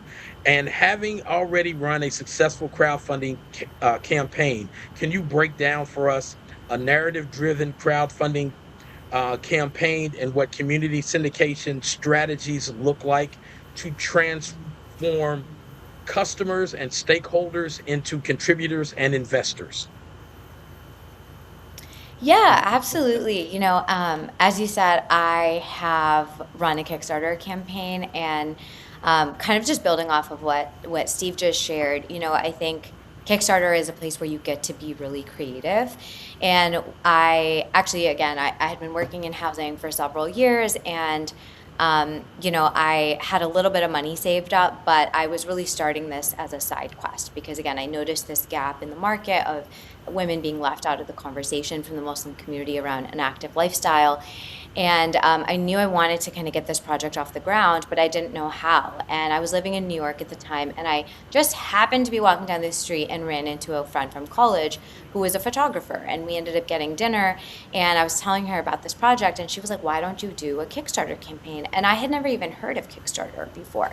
I'm Muslim, I'm South Asian. A lot of the community that I grew up with and around were doctors and lawyers, engineers. I didn't really know anybody who had gone down this entrepreneurial path. So I was like, what's a Kickstarter campaign? And again, thinking about place-based benefits, right? Like just living in New York, running into this person who was a photographer, right? She ended up running my whole campaign for me. She did all the photography. She pulled in a friend to do the video. And it was the first time that I formally thought about story. But again, I had been working in affordable housing. So I worked for a CDFI, and a lot of my role at that time was to get big funding deals approved to preserve affordable housing. And so I would write these 30-page reports where really what I was doing was selling story, right? So it was a double bottom line company. We were presenting to investors who wanted to get affordable housing preserved, but also at a certain return. So sometimes we had these properties that were, on the cusp of the return that we were looking for, but had an excellent mission that we were really interested in. So I would work with my team, with my managers and directors to concoct this story around why this was a great investment. And I think when I started my Kickstarter campaign, I was like, I've been telling stories about communities that have been ignored actually for a very long time. And so I was really able to do that again with Kickstarter. And what I realized was that I was proving out a market for a product that didn't exist, but I needed to be able to reach more than just Muslim women. And that's really where storytelling came in to mobilize into our first investors, backers, and customers, but a broader community of support. The pitch was not, hey, invest in my company because I'm a Muslim woman who wears a hijab who needs this product. It was more along the lines of, hey, this doesn't exist yet, and you are the reason that it could exist in the world. I wasn't just describing a product, I was really describing a gap around women showing up to a trail or a yoga class and not having something built for them. And a lot of people recognize that gap because they had lived it. But interestingly, around 30% of my backers were male. And there were so many non-Muslim females who also came into the campaign, shared with friends, donated. And really they came in through this angle of, don't you want your Muslim friends to be able to run with you, hike with you, bike with you, and have access to a healthy lifestyle? So, I am such a big proponent of Kickstarter and crowdfunding. We ended up raising close to $30,000. And we really cultivated community support for us over the first 2 years of our business, which actually ended up allowing me to go full-time on my direct-to-consumer business. People weren't pre-ordering a product, they were funding the representation of a person like me and a product like what I was building. And that's the real structure and benefit and the wow factor, I believe, behind crowdfunding, because you can make asks that are identity-based, but people do invest in a world that they want to see and an idea that they believe in towards equity. Powerful. Thank you very much for sharing that. Janice, can you illustrate how B Corp standards and sustainable capital structures align financial returns with long-term community value? Yes, I can, but if you will, Bill, I'd like to tell you a little bit of a project story before I do that. Is that possible? Absolutely. Well, I want to say that creative capital begins with strategic optionality rather than just a single financing product or a model. And I think that Arshiya just demonstrated that. So on one of our projects called Personal Creations, the client was evaluating buying a business in San Diego that would simultaneously require workplace. But it was totally, an upsell. What if? It was a what if question. What if they could do this? So they called us and we rapidly assessed the operational model. We located and found leasable space and then used technology-enabled design to construct the workplace, all within 30 days. It would have normally taken 6 to 12 months. The effective capital structure combined acquisition capital, a commercial lease, massively reused tenant improvements, corporate operating funds, and round-the-clock decision-making. It's never been done before, to my knowledge. So speed itself became a financial instrument because it made the impossible happen. We saved 70 jobs. So being part of the B Corp scene is a way of expanding performance and impact. B Corp requires us to look much more deeply at all the players in the construction team and the specifications, the customers, the environment, even the governance, not only the shareholders that are reaping financial benefit from the financial equation. So when you apply that to real estate, you have to look at financial resilience, human health, material conservation, and lower carbon impact, community continuity and cultural value, as well as adaptability at work, technology, and all the demographics change. And all those things have to be interwoven at the exact same time. As a B Corp provider, if you will, the question isn't, should we build? The question is, how should we build? Can we be more considerate about the way that we build? Because sometimes the highest impact investment is renovation, and sometimes, especially now, it is consolidation or adaptive reuse and partnership or divestiture. Hey, thank you very much. Unteaching the myth of capital, right? And my question here is, what is one myth about how capital has to work for it to be used, and how do we have to actively unteach people that? So I'm going to ask this of Richard, but first I am going to make a comment, which I usually don't do as a moderator, but I have to here, and that is the thing that I find that has to really be untaught in people with community capital is that you have to be wealthy to invest, that you have to invest thousands or tens of thousands of dollars. And that is absolutely not true. And I think that, when people come to understand that, this is, I think, something that I think Steve and I both believe, is that if we can build up the numbers of people who invest $100 or $200 or $250, then we can build those larger funds, and it doesn't necessarily have to be a smaller group of people who are investing larger sums. So Richard, please answer that question for me. Yeah. So, Bill, a few things come to mind. I think, the assumption, and one certainly learns this in business school, and this is the mantra of Wall Street, that, capital is to be maximized. Shareholders are dominant in the economy, and profit is sacrosanct. That's the most important goal that we have. So, the alternative to that is understanding that capital can also be patient. It can be values driven. It can be very affirmative, and it can serve both, the communities within which the money is directed, and it can share outside investors. So it can serve multiple purposes. other than just maximizing profit to the shareholders.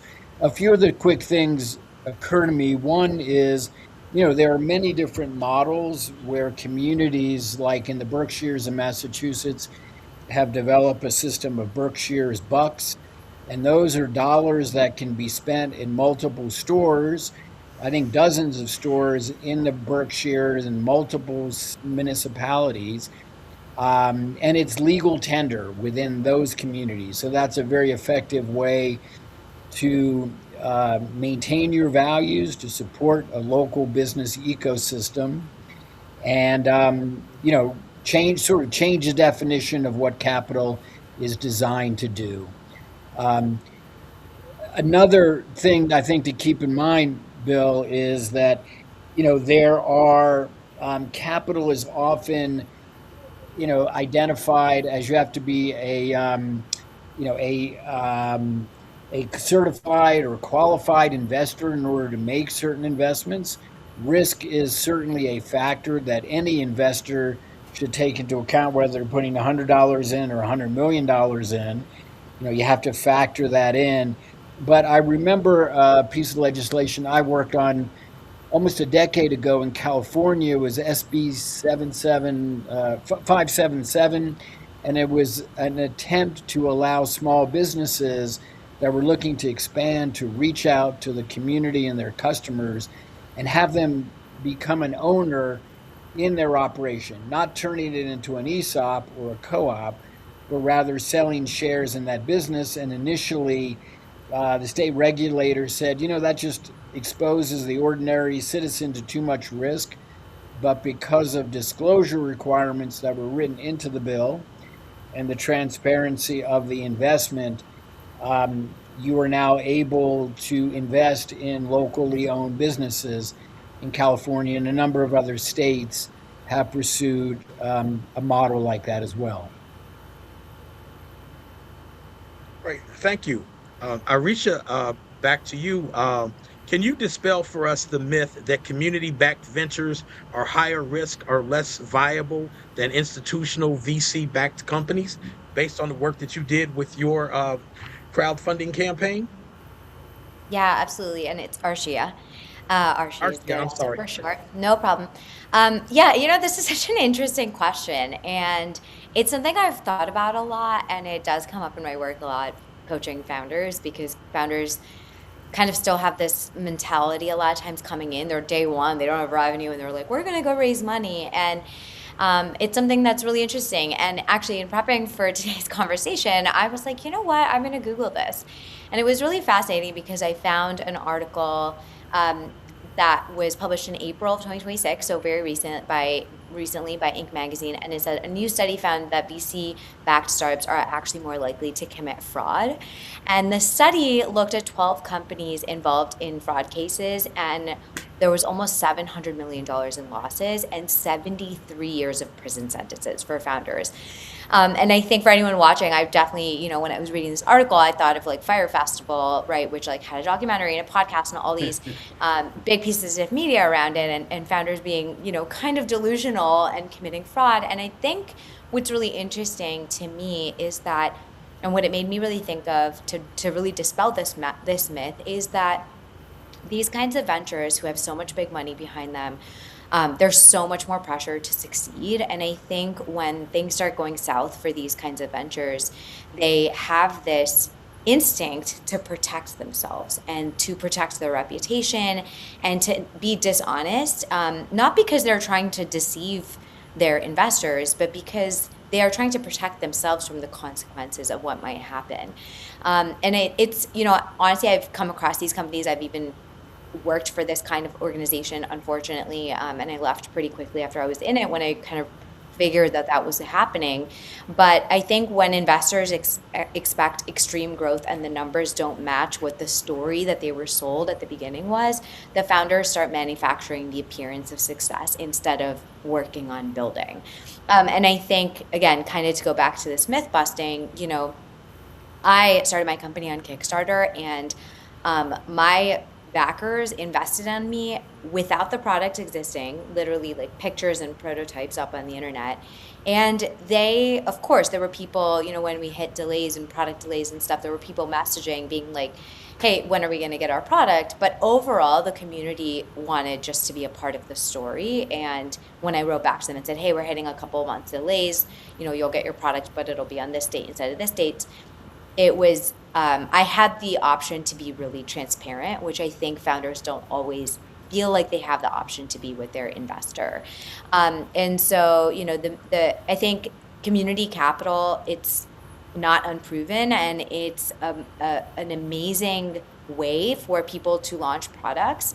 And there are so many companies, I think, especially now in the 2020s, that are bootstrapped all the way and never end up taking investment and end up being global brands. And so I think that idea is slowly shifting, that you have to be funded as opposed to community backed to be able to succeed.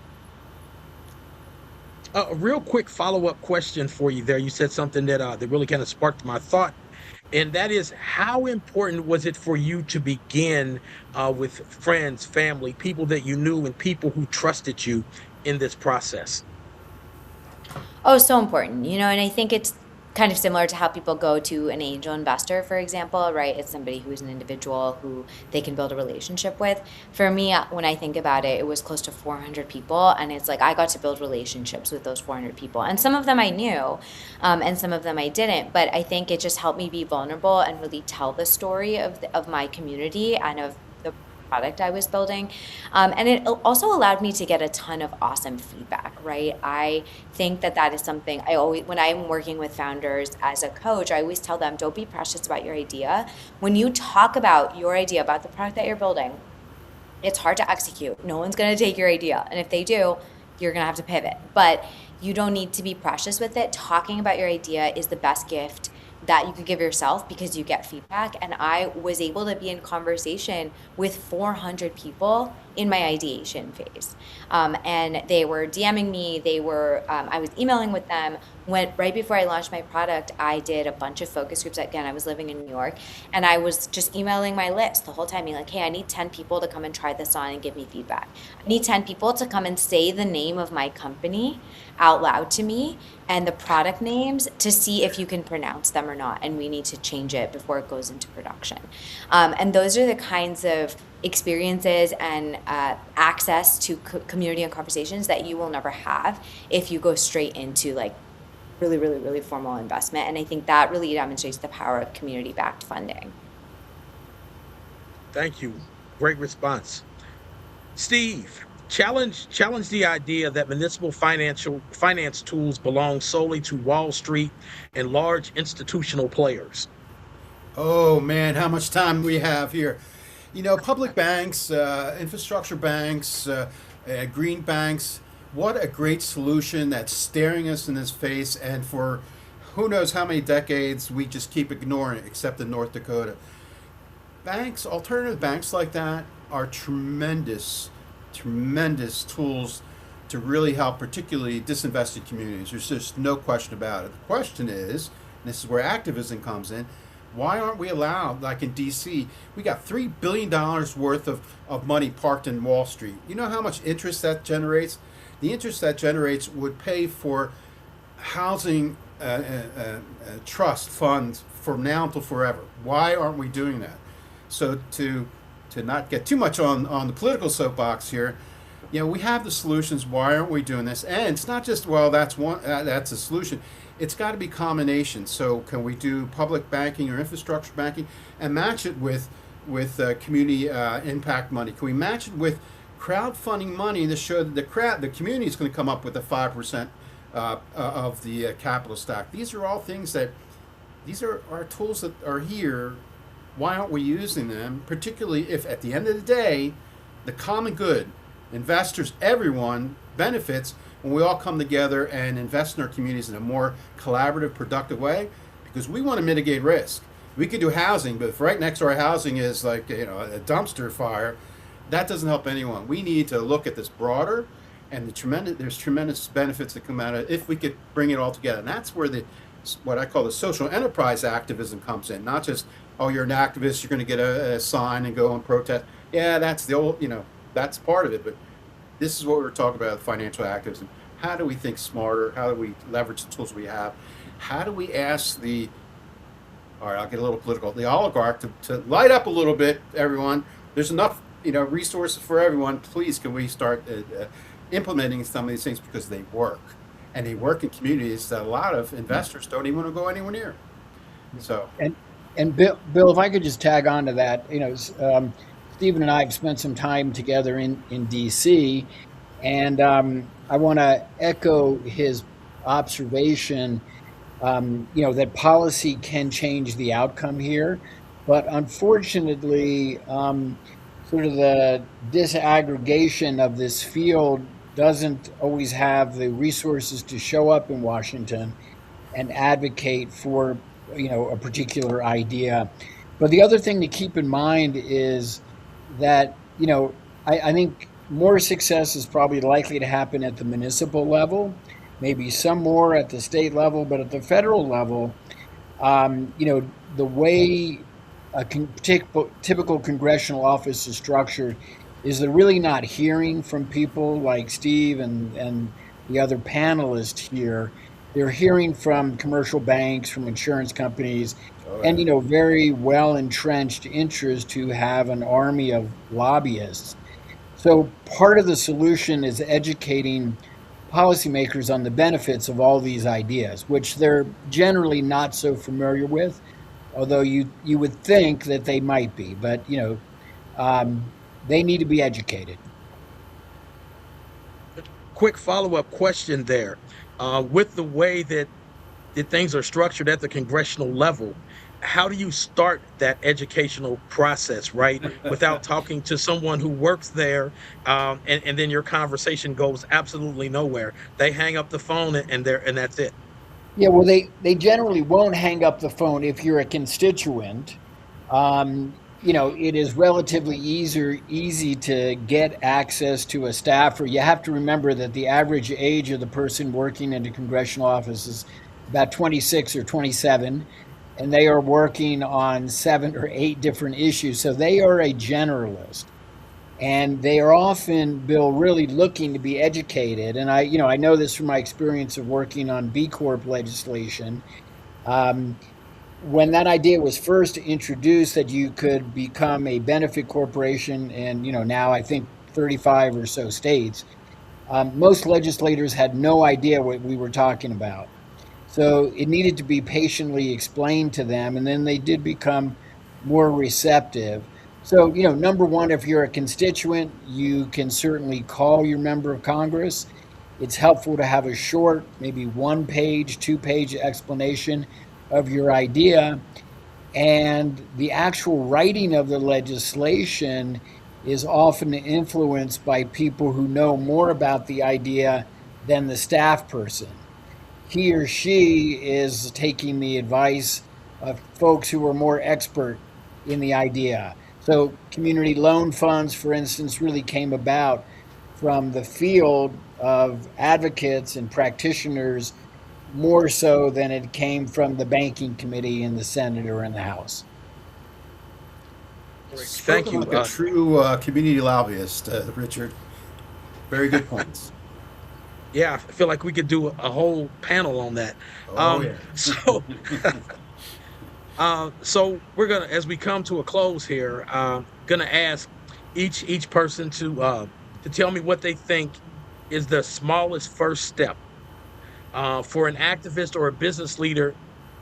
How do we make that first step, right? I think there's an old parable that says something to the effect that the journey of a million miles starts with one step, and I know I tore that all apart. But we all get the idea.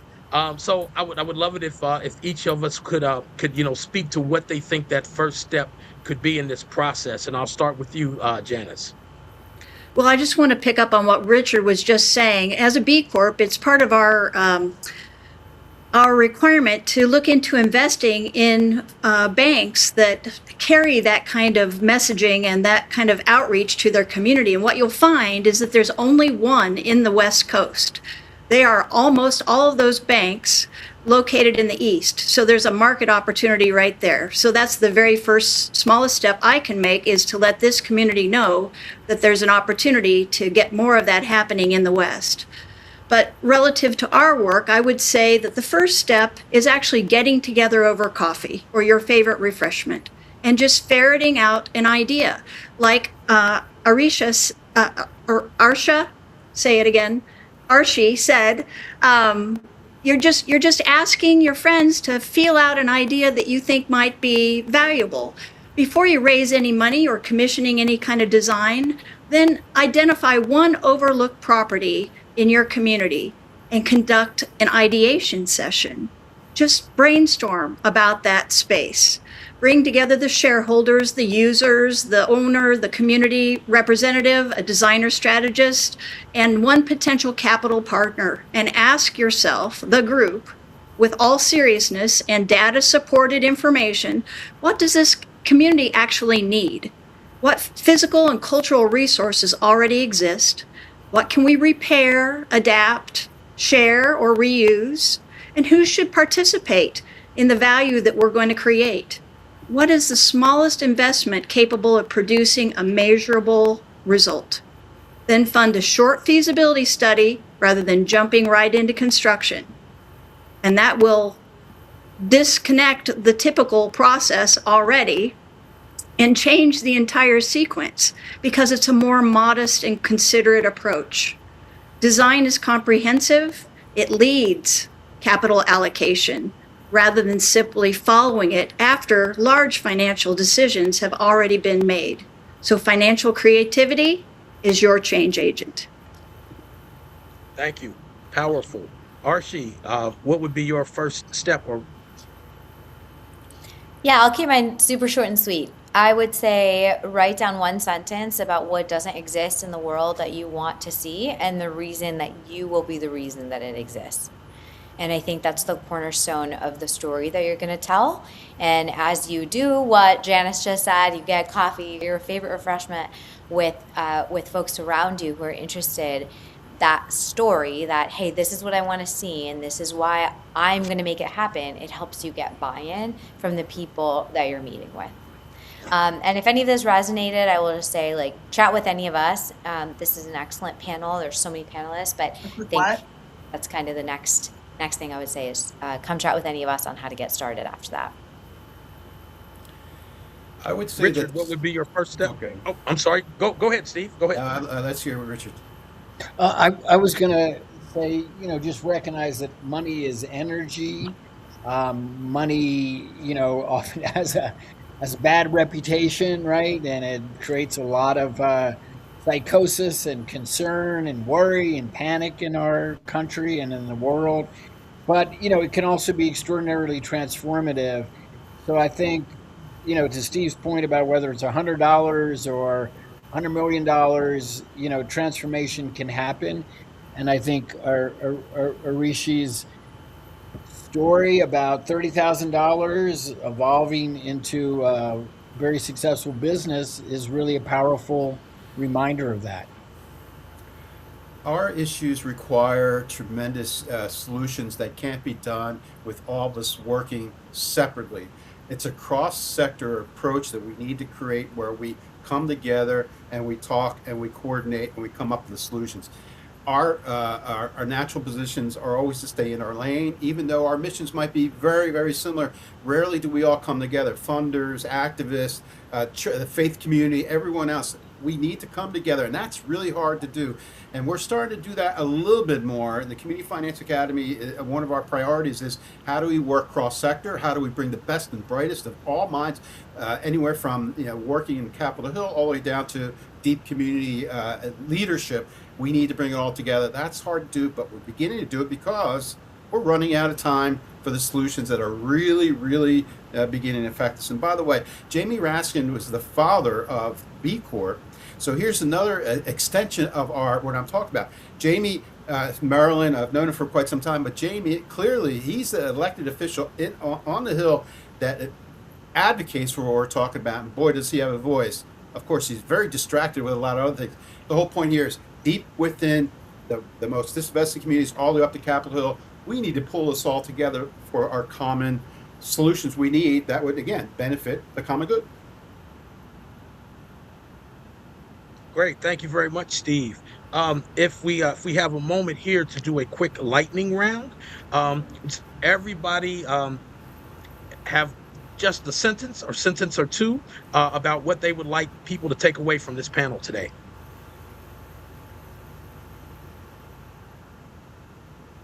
Oh, Janice, please start. You know, I think the takeaway is that if you can dream it, you can do it. Activate your project. Ask yourself one question. How will this investment create value, preserve resources, and strengthen our community, not for today, but for the long term?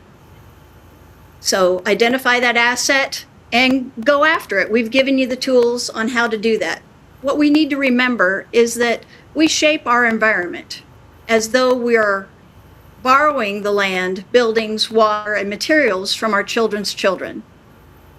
Because the reality is that's exactly what we are doing. Let's begin. You can find us and our case studies on jsda.com. Arshiya, please go next. One takeaway is so hard because this conversation has been amazing. But I would say something I've been thinking about a lot lately, and I hope that you all can take away from today's panel, is that knowledge itself is not power, but implemented knowledge is power. So take the first step, write down the sentence, reach out to the next person, and implement your knowledge so that you can build the world that you want to live in.